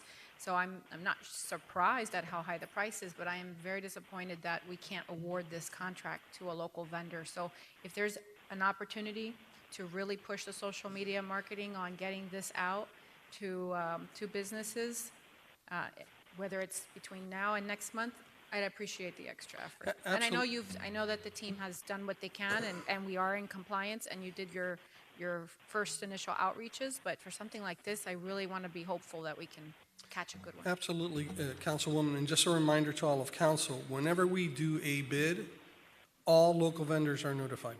all local vendors registered with the city are notified, even if they're not lighting people or anything like that, to the point sometimes they complain, why are you sending me a lighting bid? Because the next bid we send out, they can do it, and then they'd say, why didn't you send me that bid? So we notify everybody, all our registered vendors of all our bids as they go out. Thank you, Manager. And, Mayor, if I may also, I wanted to just say I'm definitely from the theory, if it ain't broke, don't fix it. So I would be in favor of switching the phases. But I also am aware of the broken window effect. And, you know, the lights are out here, then there's something else that's broken over there. And so it's just little by little deferred maintenance starts to add up and it looks normal. And for the people that work here every day, we want them we want to hold them to a high standard, and I think that their home should also be held to a high standard. So I'm in the middle of it, but I definitely want to see the price come down if possible. Let's negotiate a little stronger, and let's try to get a local vendor. Thank you, Mayor. Thank you. So do we have a motion to defer tab 3? All right, moved by Councilwoman Avila, seconded by Councilman Fletcher. All in favor? Aye. Any opposed? All right, very good. Thank you. All right. Mr. White. Yes, please be advised that the following item on the agenda is quasi-judicial in nature. If you wish to comment upon this item, please indicate the item number you would like to address when the announcement regarding this quasi-judicial item is made. An opportunity for persons to speak on this item will be made available after the applicant and staff have made their presentations on this item. Swearing in, all testimony, including public testimony and evidence, will be made under oath or affirmation. Additionally, each person who gives testimony may be subject to cross-examination. If you do not wish to either be cross-examined or sworn, your testimony will be given its due weight. The general public will not be permitted to cross-examine witnesses, but the public may request the council to ask questions of staff or witnesses on their behalf. The full agenda packet on each item is hereby entered into the record. Persons representing organizations must present evidence of their authority to speak for the organization. Further details of the quasi-judicial procedures may be obtained from the clerk. In accordance with Code Section 2-590, any lobbyist must register before addressing the council on any of the following items. At this time, council members must disclose any ex parte communications concerning any items on the agenda, and that would be your only quasi-item is tab 10, car number 4070. It's a final plat approval. Any disclosures on this item? I'll disclose that I was contacted many, many months ago by the parties in interest, the ownership interest on this item. No further. At this time, I'd ask anyone in the audience who's wishing to speak on tab 10 to please stand, raise your right hand to be sworn by the clerk. Okay, hold on. So, Miranda's, if you're going to object, you need to be sworn in. Do you hereby swear or affirm to tell the truth and nothing but the truth, so help me God? Thank you. You may be seated. Tab 10, car number 4070, is a resolution of the City of Homestead, Florida, granting final plat approval as requested by Lennar Homes, LLC, for the development of a new residential subdivision totaling 231 townhome dwelling units on an approximately 25.72 acre parcel of land, generally located north of Southwest 336th Street, east of Southwest 142nd Avenue, south of the Florida Turnpike, and west of South Liberty Avenue, as legally described in Exhibit A and providing for an effective date. Thank you, sir. Ms. Lopez. Lennar Homes, the applicant, is requesting final plat approval pursuant to City Code Section 2571, outline a final plat procedure for the proposed development of 231 townhomes on an approximate 26.42 acre site consisting of land located north of Southwest 336th Street, east of Southwest 172nd Avenue, south of the Homestead extension of the Florida Turnpike, and west of South Liberty Avenue within this city limits. The property is zoned townhouse district with a future land use map designation of medium density residential use pursuant to policy 2.1 of the city's comprehensive plan. The zoning and the land use are consistent. In October 2021, the applicant submitted concurrent applications for tentative plat, site plan, establishment of a community development district, a request for the establishment of a special taxing district, and agreements for transportation proportionate fair share mitigation and public school concurrency share fare mitigation as well. All items were approved by the City Council. Staff recommends approval of the request for the final plat as the request is in compliance with the city's comprehensive plan as well as all applicable city code provisions, including but not limited to Division 4 final plat of the city code chapter 25 subdivisions and platting, Miami-Dade County Code Chapter 28 subdivisions, State of Florida, Florida Administrative Code, and Florida Statutes Chapter 177 Part 1 platting. Thank you. Good, thank you. Any initial questions or comments from council? Just to be clear to the public, this is an item that was approved well over 2 years ago. Not to be demeaning, this is just an administrative item to approve the final plat. The units are already out of the ground and may even be occupied. Excuse me, any public comment on this item? All right, I'll close the public hearing and ask for a motion to approve the final plat. Moved by Vice Mayor. Second by Councilman Fletcher. Roll call, Madam Clerk. Councilman Fletcher, Councilman Roth, As a point of principle, no, I voted against this development 2 years ago. Councilwoman Fairclough Staggers, Councilwoman Bailey, Councilwoman Avila, Vice Mayor Guzman, Yes. Mayor Losner. Yes. The motion carries. Very good. That concludes your quasi-judicial items. Your next item for consideration this evening is a legislative item. This is tab 11. This is the item that was previously heard on your LPA agenda right before this meeting. This is car number 4065. It's the first reading of an ordinance of the City of Homestead, Florida, amending the comprehensive future land use map designation as requested by Chrome 2020 LLC for lot 14 and 15 within an approximately 0.75 acre parcel of land from low residential use LRU to light commercial use LCU for property located at 1701 North Chrome Avenue as identified by Miami-Dade County Folio number 107907-0210340 and legally described in Exhibit A, providing for conditions, conflicts, severability, and providing for an effective date. Lopez. Thank you, Mayor.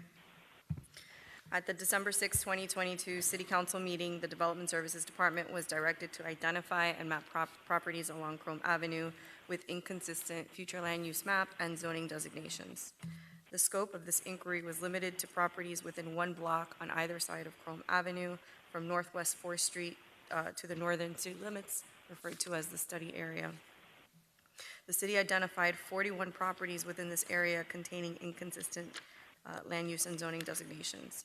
This resulted in the development of the Chrome Avenue Corridor Incentive Program, which the City Council directed staff to allocate American Rescue Plan Act, or ARPA funds, to subsidize the costs incurred by the 41 property owners in connection with the program's rezoning and/or future land use map amendments. The property located at 1701 North Chrome Avenue, subject of this application, has requested to avail themselves to the program. The applicant is requesting a future land use map amendment for the eastern portion of the property encompassing lots 15 and 14.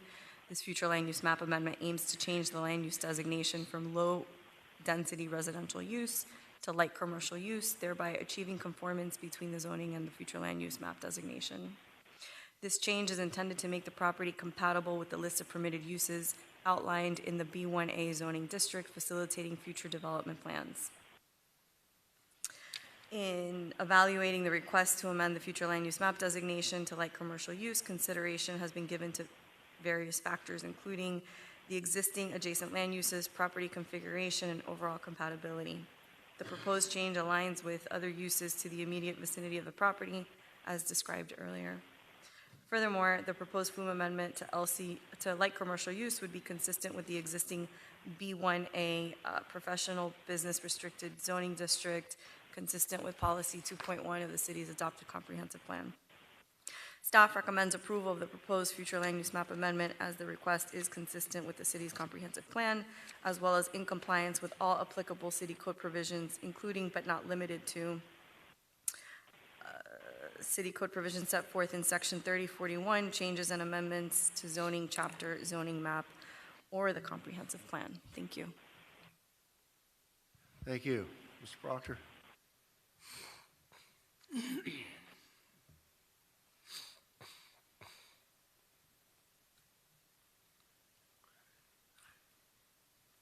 Good evening again, Mr. Mayor, Council, Jerry Proctor, 7600 Red Road. I'll incorporate my comments from the LPA agenda, asking for your support. This will make the zoning and comprehensive plan consistent for this property, and we appreciate the city's efforts. We're here to answer any questions or offer rebuttal if there is any public comment. Thank you. Very good. I know that some folks have registered to speak on this item, so you want to come forward at this time? Sure. Give us your name and address for the record.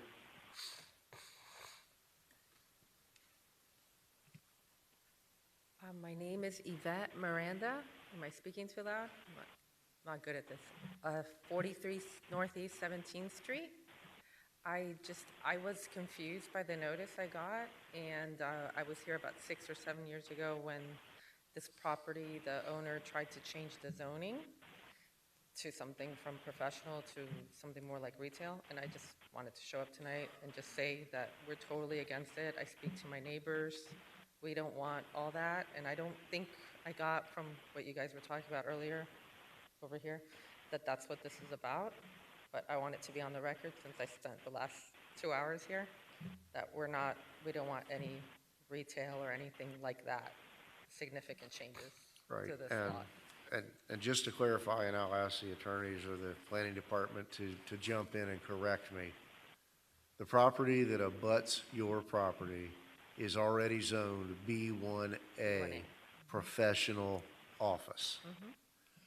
Not retail, and you are exactly right. Several years ago, a property owner came in and wanted to change that entire vacant parcel to B1 that would have allowed a strip center. Right. And to the credit of prior council, that did not happen. So what's being requested now would allow the development of that entire parcel as professional office only. You know, the front, what I call the front portion, the chrome portion, they already have the right to do that. The master plan and the zoning is consistent. Okay. And our future land use map and this is one of those weird holes in our maps, generally goes east of Chrome all the way over to Chrome Terrace and a little bit further east of that. So as I understand it, this it's not going to bring a strip center. Okay. There. Excellent. This Okay. is just to No, make it's it one professional, and that's when I disclosed earlier, I was shown renderings of an office building that was intended to go there. This does not, again, I'll be very clear, not a retail strip center. Right. Awesome. Mr. Mayor, can you also explain to Ms. Miranda how that happened and how one portion of the property was zoned B1A while the other side wasn't? Because there was a zoning change back in '77, but they didn't change the map along with the zoning change, and that's where the confusion started. There used to be medical offices there, like before. Well, there was a law hurricane office or and something. medical office there that really were wiped out by Hurricane Andrew. Okay. And, you know, back in those days, let's just say the city was probably a little looser, that if the parcel that abuts your home was probably used as a parking lot, which really wasn't permitted, but that was a lifetime ago in terms of where Homestead is. Okay, that's Very good. good. I Thank just want you. to make sure that our little wedge or little sliver of Homestead. No, no strip centers north of 15th Street. Quiet and quaint. I want to keep it that way. Absolutely. And of course, we have standards when they come in for site plan approval that there will be buffering with landscaping and lighting can't spill over onto your home at night. All those kinds of things are safeguards that are built into our design regulations so that it will be compatible. Okay, thank you. Thank you. Ms. Mayor, are you right next door to the property or behind it? I'm right next to, as a thank you for attending the last meeting, we got a wall right next to our You're wall. just to the east of this parcel, behind the To wall. the east, across from the community center. That's me. We got the gracious wall. Yeah. Okay, Was that thank yours you. or theirs? That's theirs. That's theirs. Okay. It was like, we got here on a Wednesday, on Saturday at 7 in the morning, they were breaking ground. Okay. Okay, thank you. Thank you. All right. Is there anyone else, excuse me, excuse me, wishing to speak on this matter? Okay, I'll close the public hearing and ask for any final comments or questions from council, or if none, a motion to approve this item. Oh, I'm sorry, Councilman Roth. No, it's okay. No, your explanation was very good. And just to reiterate to staff, it's a B1A zoning change only, right? It's actually a change to the future land use map designation. Just the from map itself. Yeah. So you've got your zoning map and you've got your land use map. Land use map goes with the comp plan. Zoning map goes with Chapter 30, which is your zoning code. This item requests to change the land use map. Typically, the land use map would prevail, and then through attrition, cities would do rezonings that are consistent with the land use map. This one's the other way around. Got it. Thank you, Mayor. And my question is to the, I believe there's 4 other, or 3 other applicants. Yeah, would their process be a lot faster if they provided the information you need? Because I know this one took a long time to get here. Yeah, as soon as we get all of the paperwork, we go to DRC immediately and then to the next available city council meeting. So Mr. Hannes just confirmed that we have all the paperwork from the other 3 requests. And if you could please remind me the difference in a small-scale amendment versus a large-scale amendment. A small-scale amendment used to be 10 acres or less, and anything over 10 acres was large-scale. Last year, the Florida legislature changed the policy, and now a small-scale amendment is under 50 acres, and anything over 50 acres is a large-scale amendment. And all of these amendments need to go to Tallahassee for approval? Or No. need to be presented to Tallahassee? So, They do, but it's a different process in the transmittal. If it's a small scale, it's a cursory review submittal. If it's a large scale, then it's transmittal hearing, goes to Tallahassee, we get comments back on it, then it comes back for second reading adoption, and it gets sent to different agencies, FDOT, and then depending on their questions or their comments, we'll have to address that before adoption. In this case, you don't have to send it to all those agencies and get agency input. It's a much faster process. So now when somebody submits a rezoning application as part of the checklist, a small-scale amendment is always included with that zoning application so that we update our future land use map along with that rezoning? No? they're separate issues. Oftentimes, like I mentioned, the land use prevails. So if you have a land use of LCU, like commercial use, that land use designation permits B1A, B1, B2 zoning districts. So an applicant would come in and request one of those 3 zoning categories. If they wanted a more intense business category like B3, then they would have to come in and apply for a heavy commercial land use and then the B3 zoning. So it depends on what the end goal is, will drive how the applications are set up. Are the applications being reviewed simultaneously? Yeah. Yes, sorry. Okay, I got it. I'm good now. Thank you. I'll make the, I'm sorry, go ahead. I'll make the motion to approve. Sorry, excuse me. Hi, Olga Garcia again. As long planning as you've consult- waited for 2 hours, go ahead. Just real quick, just for clarity, I think you were mentioning that the property at one point was requested to rezone the property. I think that property was a different property owned by the owner as well, not this particular lot. It was further north. And yes, they were proposing a strip center. That's not the intent here. This idea is just to build whatever the land use and the zoning district permit, which is the B1A. Hopefully a one-story office building. Okay, just for the record. Great. Thank you for Olga that. Garcia, 20162 Northwest 57th Place, Hialeah, Florida, 33015.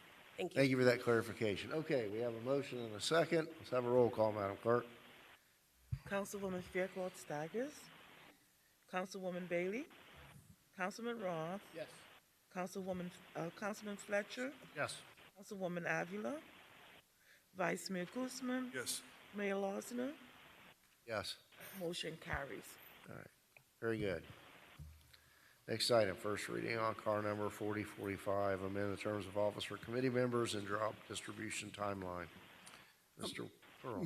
Mayor, if I can make a suggestion, we have a gentleman from the FMPA online, and it's the last item, tab 18. If we could move that one forward. Sure. Any objection to jumping to tab 18? Okay. We're done? Yeah. I know you got better things to do than hang around at Homestead. Is that yours or mine? Are you presenting this one, Mr. Manager? I'll read it into the record, and the gentleman will do the presentation. Thank you, Mayor. The Public Utility Regulatory Policies Act of 1978 was enacted by the Federal Energy Regulatory Commission following the energy crisis in the 1970s to encourage cogeneration and renewable resources and promote competition for electric generation. It also sought to encourage electricity conservation. 2 additional standards have recently been added to PURPA that now must be considered by the city. One is demand response and demand flexibility, and the other is electric vehicle charging programs. While the PURPA standards themselves are not mandatory, PURPA does mandate all applicable utilities must hold a public hearing no later than November 15th, 2023 to consider whether to adopt the standards, which is what we're doing here today. So we have a presentation by Mr. Dan O'Hagan from the FMPA. And if Mr. O'Hagan is online, so he could do the presentation. Thank you. Can I have your order?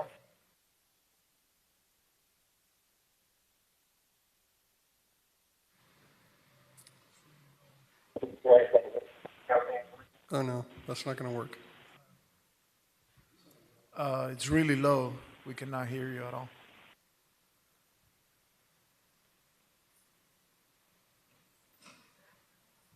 Is that better? Yes. Yes, much better. Okay, great. Well, thanks for having me. My name is Dan O'Hagan. I'm Assistant General Counsel with Florida Municipal Power Agency. Instead is a member, as my general counsel likes to say, following supplementation of paperwork. So, or perhaps. Well, let me just jump in here, all right? Is this time sensitive? No, it's not time sensitive, but once again, look, talking to Barbara and the electric utility, at this time, the city's not going to be implementing these standards. They will in the future, once the AMI, which is the automatic reading of meters, is completed, which will be 2024, 2025 at that point. So this is just a perfunctory process right now. We had a public hearing regarding it. If council agrees with the electric utility that at this time we're not going to adopt these new standards, that's all I really need from council. A presentation would have been great, but. Right, so you just need a consensus from us that we're fine with that staff recommendation not to Yes, adopt sir. those standards. Any Yes. objections to staff's recommendation? Thank you, Mayor. That's Sold. all I needed. So now we are back to, And thank you, Mr. O'Hagan. back to tab 12. Yes, Mr. Mayor. Tab 12 is the first reading of an ordinance of the City of Homestead, Florida, amending sections 22.5-146 Administrative Committee to correct a scrivener's error, section 22.5-147 Term of Office Resignation, Removal of Committee Members, to provide that the terms of office for certain administrative committee members will be 4 years, and section 22.5-172 Deferred Retirement Option Plan to amend the rules concerning drop distributions, providing for severability, providing for inclusion in the code, providing for an effective date. Thank you. Mr. Manager. Thank you, Mayor. The General Employees Retirement Plan is administered by the Administrative Committee, which current terms are elected members are 2-year terms. Due to the requirement to educate the members concerning their fiduciary duties, an Administrative Committee has recommended to extend the term to 4 years for members selected after the effective date of this ordinance. Additionally, the board has recommended revising the term of the drop distributions to an administratively practicable timeline to allow the committee to receive and review the overall net rate of return of the retirement fund assets and approve the distribution as its current practice. Staff recommends that Mayor and Council approve the attached ordinance amending the following General Employees Retirement Plan, Section 22.5-146 Administrative Committee to correct the scrivener's error to correctly list 9 Administrative Committee members, Section 22.5-147 Term of Office, Resignation, Removal of Committee Members, to provide for the term of office for 4 years for Administrative Committee members, and Section 22.5-172, a Deferred Retirement Option Plan to allow for the distribution of drop account balance as soon as administratively practical. And there's no budgetary impact on this. This is just house cleaning. Thank you, sir. Questions, comments from council? All right. Any public comment on this item? So I'll close the public hearing and ask for a motion to approve tab 12. Moved by the Vice Mayor, second by Councilman Fletcher. Roll call, Madam Clerk. Councilwoman Aguilar? Yes. Councilwoman Fairclough Staggers? Councilman Fletcher? Yes. Councilman Ross? Yes. Councilwoman Bailey? Yes. Vice Mayor Guzman? Yes. Mayor Lawson? Yes. The motion carries. Thank you. Tab 13, Mr. Pearl. Yes, Mr. Mayor, tab 13 is also the first reading of an ordinance amending the City Code of Ordinances for the City of Homestead, amending Section 22.5-46 of the Police Officers Retirement Pension Plan to provide for 4-year terms of office for pension trustees and permitting drop participants to be elected to the Board of Trustees, providing for severability, providing for codification, and providing for an effective date. Thank you, Mr. Pearl. Mr. Manager. Thank you, Mayor. The Police Officers Retirement Plan is administered by a Board of Trustees, which are current terms of elected members or 2-year terms. The Board of Trustees has recommended to extend the term to 4 years for members. Additionally, the Board has recommended to permit drop participants to serve as trustees and stand for re-election to the Board of Trustees.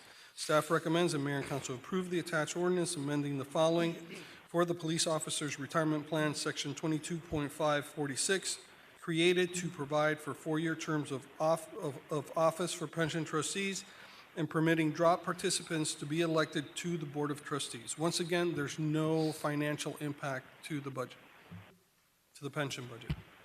Yeah, thank you. Questions or comments from council? Councilman Fletcher? Yeah, as a former pension board member, I believe it's the right thing to allow additional officers to get involved, and if they want to. This has been a hard board to keep manned over the years, so it's good that they want to get involved in their own retirement. Very good, thank you. Any further? Any public comment? Yes. Is this on this item? No, this is on baseball. On what? Baseball. We're having public comments on the item in front of us. Dice que estamos teniendo comentarios del público sobre lo que estamos hablando actualmente, el capítulo 13 de esta agenda. Pero tú quisieras hablar sobre otra cosita.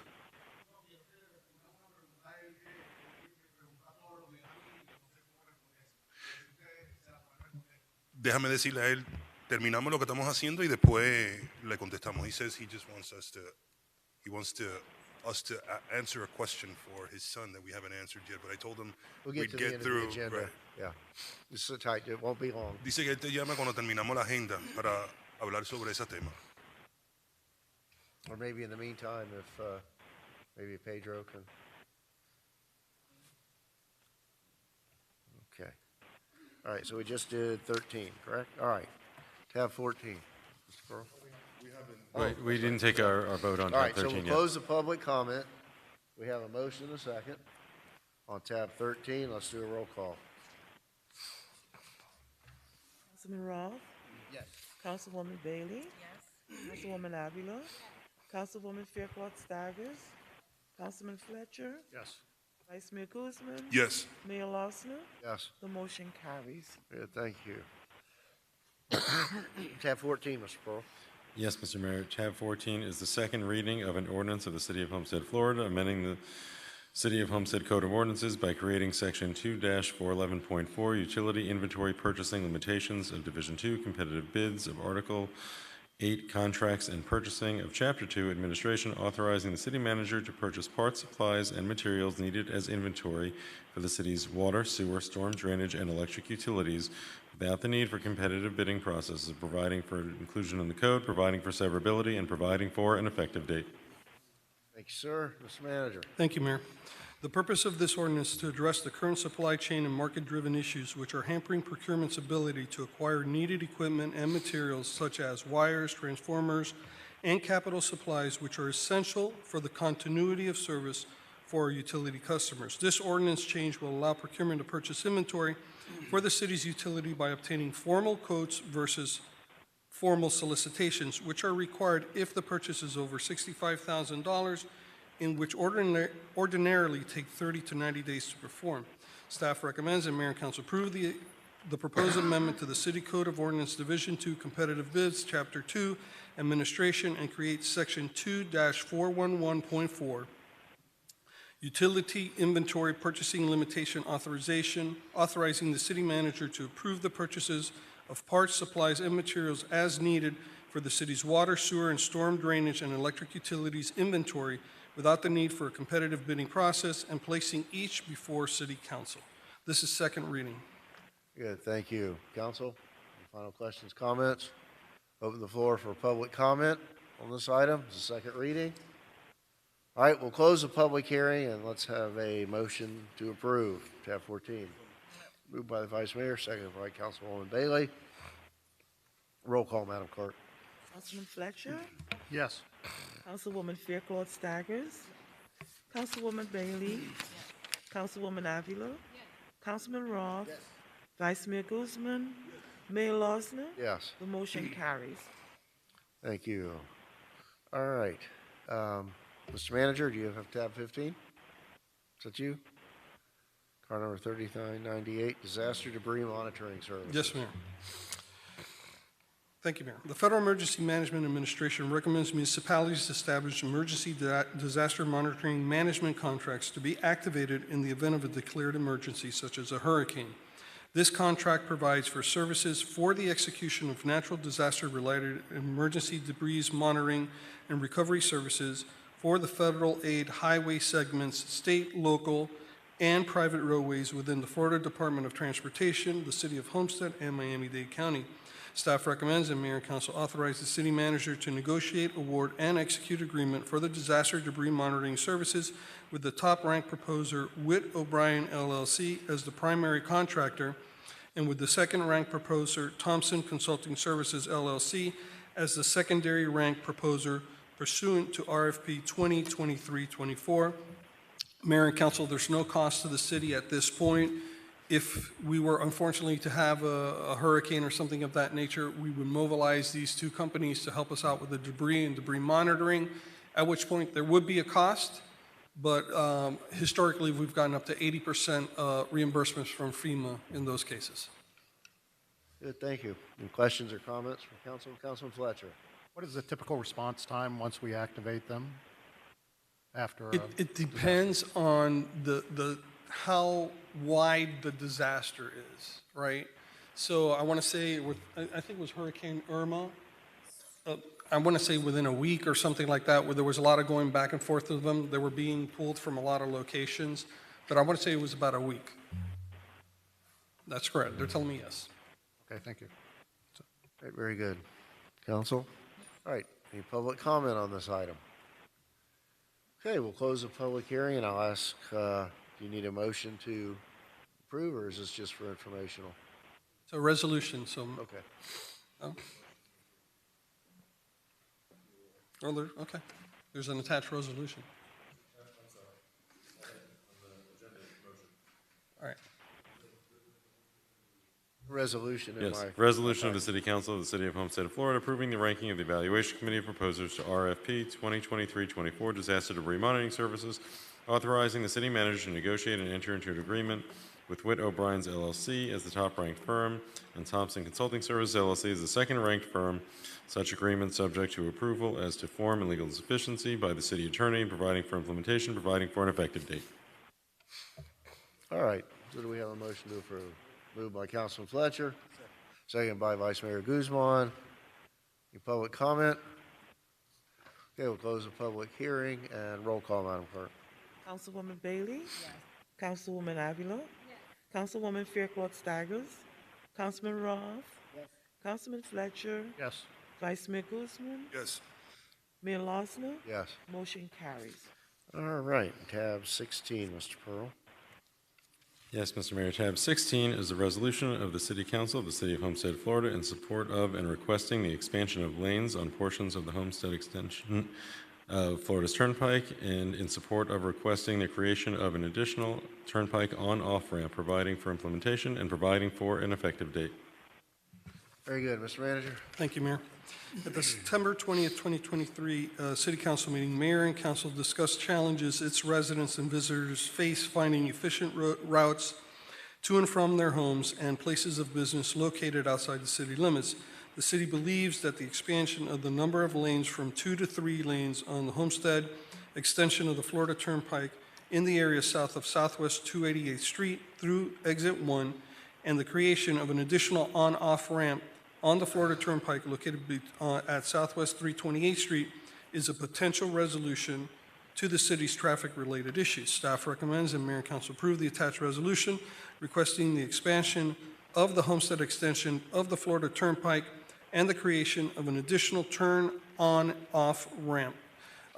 Mayor, we're going to be sending this to the FDOT, to our county commissioners, and to our state representatives, anyone and everyone we can send it to see if they could put some pressure on FDOT to get us. Coincidentally, I think we got notice the other day that there's a presentation in the area about their work plan and the widening.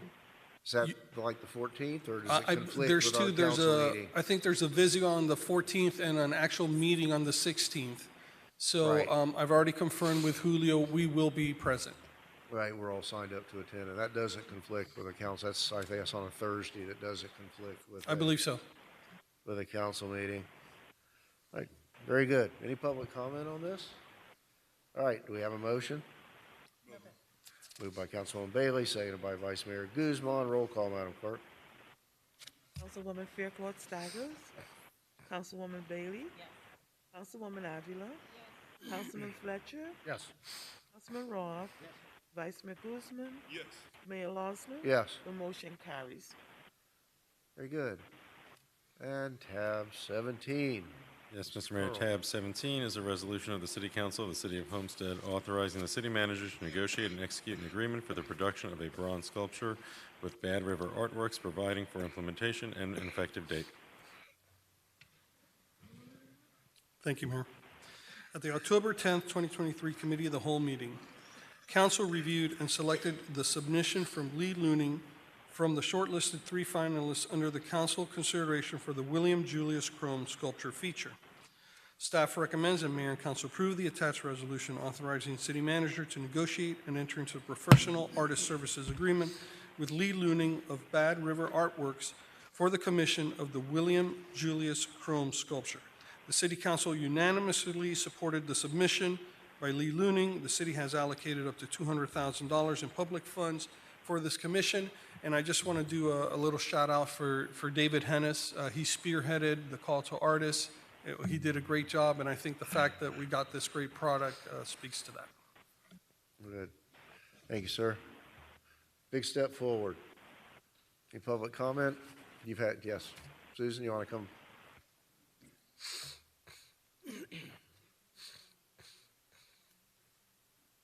I'm just thankful that it's come to you and a contract is happening. I just want to point out to all of you that there has been a couple instances where Art in Public Places monies have been fast-tracked, not coming from Public Art Committee. One came from one of you. It was fast-tracked and approved, and expenditures of Art in Public Places money. And then at the COW meeting, there was another fast-tracked presentation. So I just want all of you to be aware that Art in Public Places money has a procedure. Thank you. Thank you. Any public comment on the approval of this contract for the sculpture? All right, hearing none.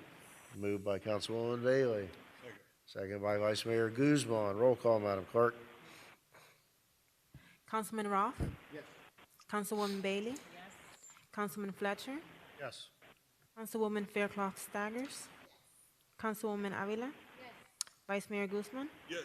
Mayor Losner? Yes. Motion carries. Thank you. Anything further, Mr. Manager? No, Mayor. Mr. Pearl? Councilwoman Faircloth Staggers. Yes, thank you, Mayor. So I started off my day wearing orange because it's Unity Day. It's a signature event for a campaign against bullying. It's National Bullying Prevention Month, and a lot of our schools have been celebrating this. Several schools are No Place for Hate schools, and I think in the city of Homestead, we really need to adopt something like that on October 18th as Unity Day. Although we may come from different backgrounds, different perspectives, different beliefs, but I think it's powerful when we can come together in a unified manner. So something for consideration. Also, October is Breast Cancer Awareness Month, and I'm grateful that we at least will be having an event with Trayvon Brown, BYOL, and that's on October 18th, and I'll be participating in that. And with that, I'd just like to thank the city for 12 years. As I reflect on my time up here, I'm just so grateful for the growth. Growth as a woman, as a mom, and just the different phases of my maturity and my professionalism and my empathy. It's been hard. It's been dangerous. It's been very difficult. But I think the good outweighs the bad. And everything I've been through, it's only made me stronger. Stronger as a person, stronger as a leader. And I'm just so grateful that this community gave me 12 great years. I ran for office 12 years ago, and I didn't have an opponent after that. That shows the commitment that this community had in me. So as I leave here, I leave empty because I gave it my all. And I thank you all for your support. Thank you. Councilman Fletcher. Yes, thank you. One of my first things I want to do was thank the Vice Mayor, former Vice Mayor, I still call her Vice Mayor, Faircloth Staggers, for her time served here in the city of Homestead. You've made a lot of good differences here in the city of Homestead, and keep your phone on. Yes, we'll still call for assistance from time to time. So thank you again for your service. I wanted to put on the record that there's been some discussion about down on Southwest 344th Street and 162 Avenue, where it's a 4-lane divided roadway right there at Homestead High School. There's been discussion about the kids that come from the south, from Venetia and that area, that walk across and go to Homestead Senior High School, about putting a school zone in that area. It's a horrible intersection, and then we have a horrible roundabout with lots of traffic lights, intersection that's horrible as well. I think it's a danger to the kids that might be crossing there. So I've reached out to the Vice Chair of the Miami-Dade County School Board, Danny Espino, and he is looking into seeing what it takes to put a school zone in that area. And that's going to be a big change for that intersection because there's a lot of traffic through there. So just to let everybody know that that's in the works. Don't know if it can happen or not, but they're validating to see if that can happen. And then this weekend, of course, is our Super Bowl. Right now, I drove around the city this afternoon. All of our roadways look very clean. Things are looking good out there. If you're out and about and you have the opportunity, please go out and support the NASCAR races here at the Homestead Miami Speedway over the weekend. Again, it's a big weekend for all of us here in the city. We'll see a big turnout of public safety from both fire rescue and police and different agencies that come to support. So on our behalf, let's thank the outside agencies that support us as well and welcome the NASCAR family to Homestead once again. And with that, thank you very much, Mr. Mayor. Sir, Councilman Roth. Thank you. I don't have much, but I just want to say thank you to my colleague, Patricia Faircloth Staggers. It was you that encouraged me to serve more than I did before. And you've been a mentor. You've been an example of what leadership is. You've led with your heart and your soul, your compassion for not only our community, but for humanity. And for that, I will always cherish the honor of serving with you up here. That's all. Thank you, Mayor. Thank you, Councilman Roth. Councilwoman Avila. Thank you, Mayor. What else can be said? Councilwoman Patricia Faircloth Staggers, you are inspiring beyond words can say. Thank you for all of the important lessons that I've learned up here serving alongside of you. I hope to be able to make you proud over the next couple of years. And I will carry the torch, as you said earlier, over the next 2 years in whatever mission you think I should do. So please feel free to reach out anytime. And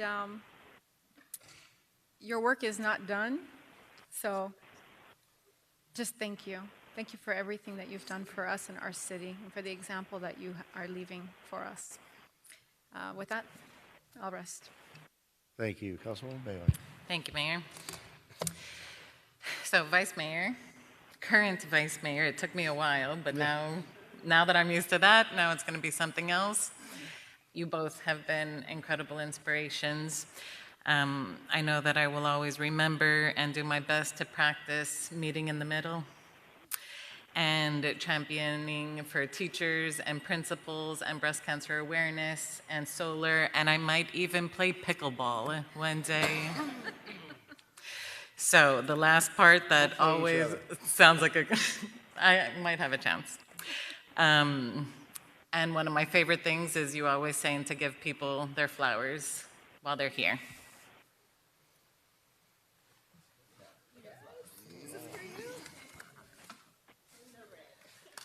And of course they're red.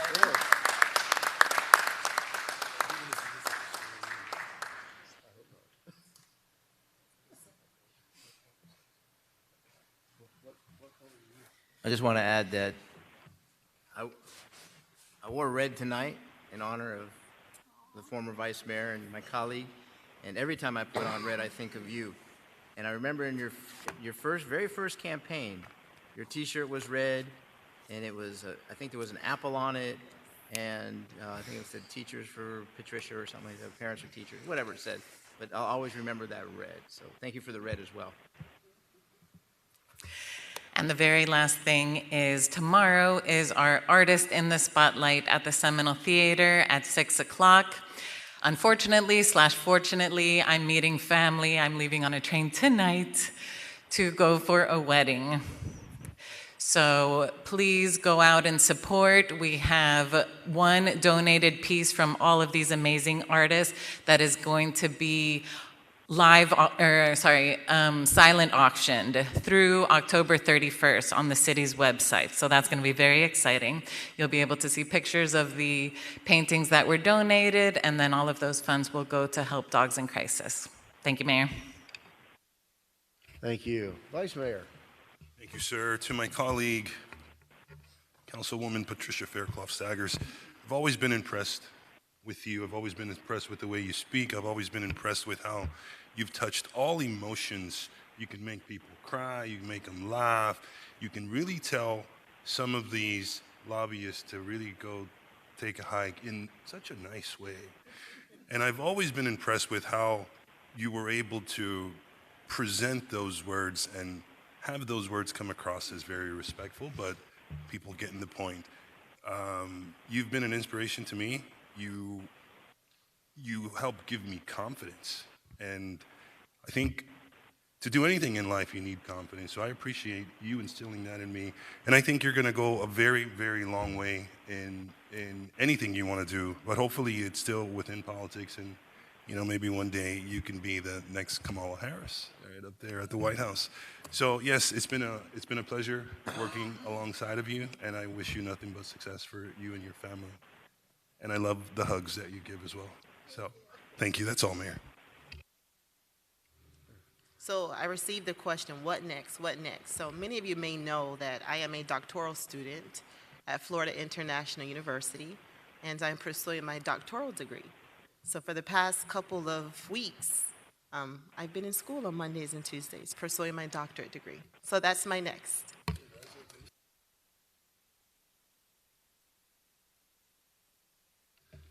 Did we resolve the park question? I think they're still talking. Okay. I'm excited for the next 4 years. I really am. I think the possibilities are endless. We've all talked about the potential and that we are truly, finally there, where we can all work together and make progress. And I look forward to the two of you who don't have to bear an election this year, and for those of you whoever survives November 7th, and whoever comes on board in the two empty seats. It'll be interesting and exciting, and I hope very, very productive times. Mr. Vice Mayor, I want to say to you that you kept me on my toes. You made me work harder. I was going to say whack-a-mole, you know, you push it down over here and you pop up somewhere else, but that probably has a bad connotation. So I will compliment you and acknowledge your persistence and your tenacity. And, you know, I never had the opportunity after I had to leave council unexpectedly in 2007 to have any going away, and certainly never had any expectation that I would again sit in a council seat, much less the mayor's seat. So I would say to you, you're young, you're aggressive, never say never. And I want to thank you for your service.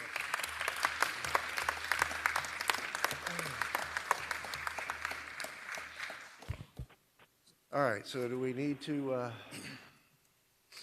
with the... Mayor, I think the issue's been resolved. Been resolved? Okay. If there's nothing further then, let's have a motion to adjourn. So moved. Let's let Councilwoman Staggers gavel us out of here.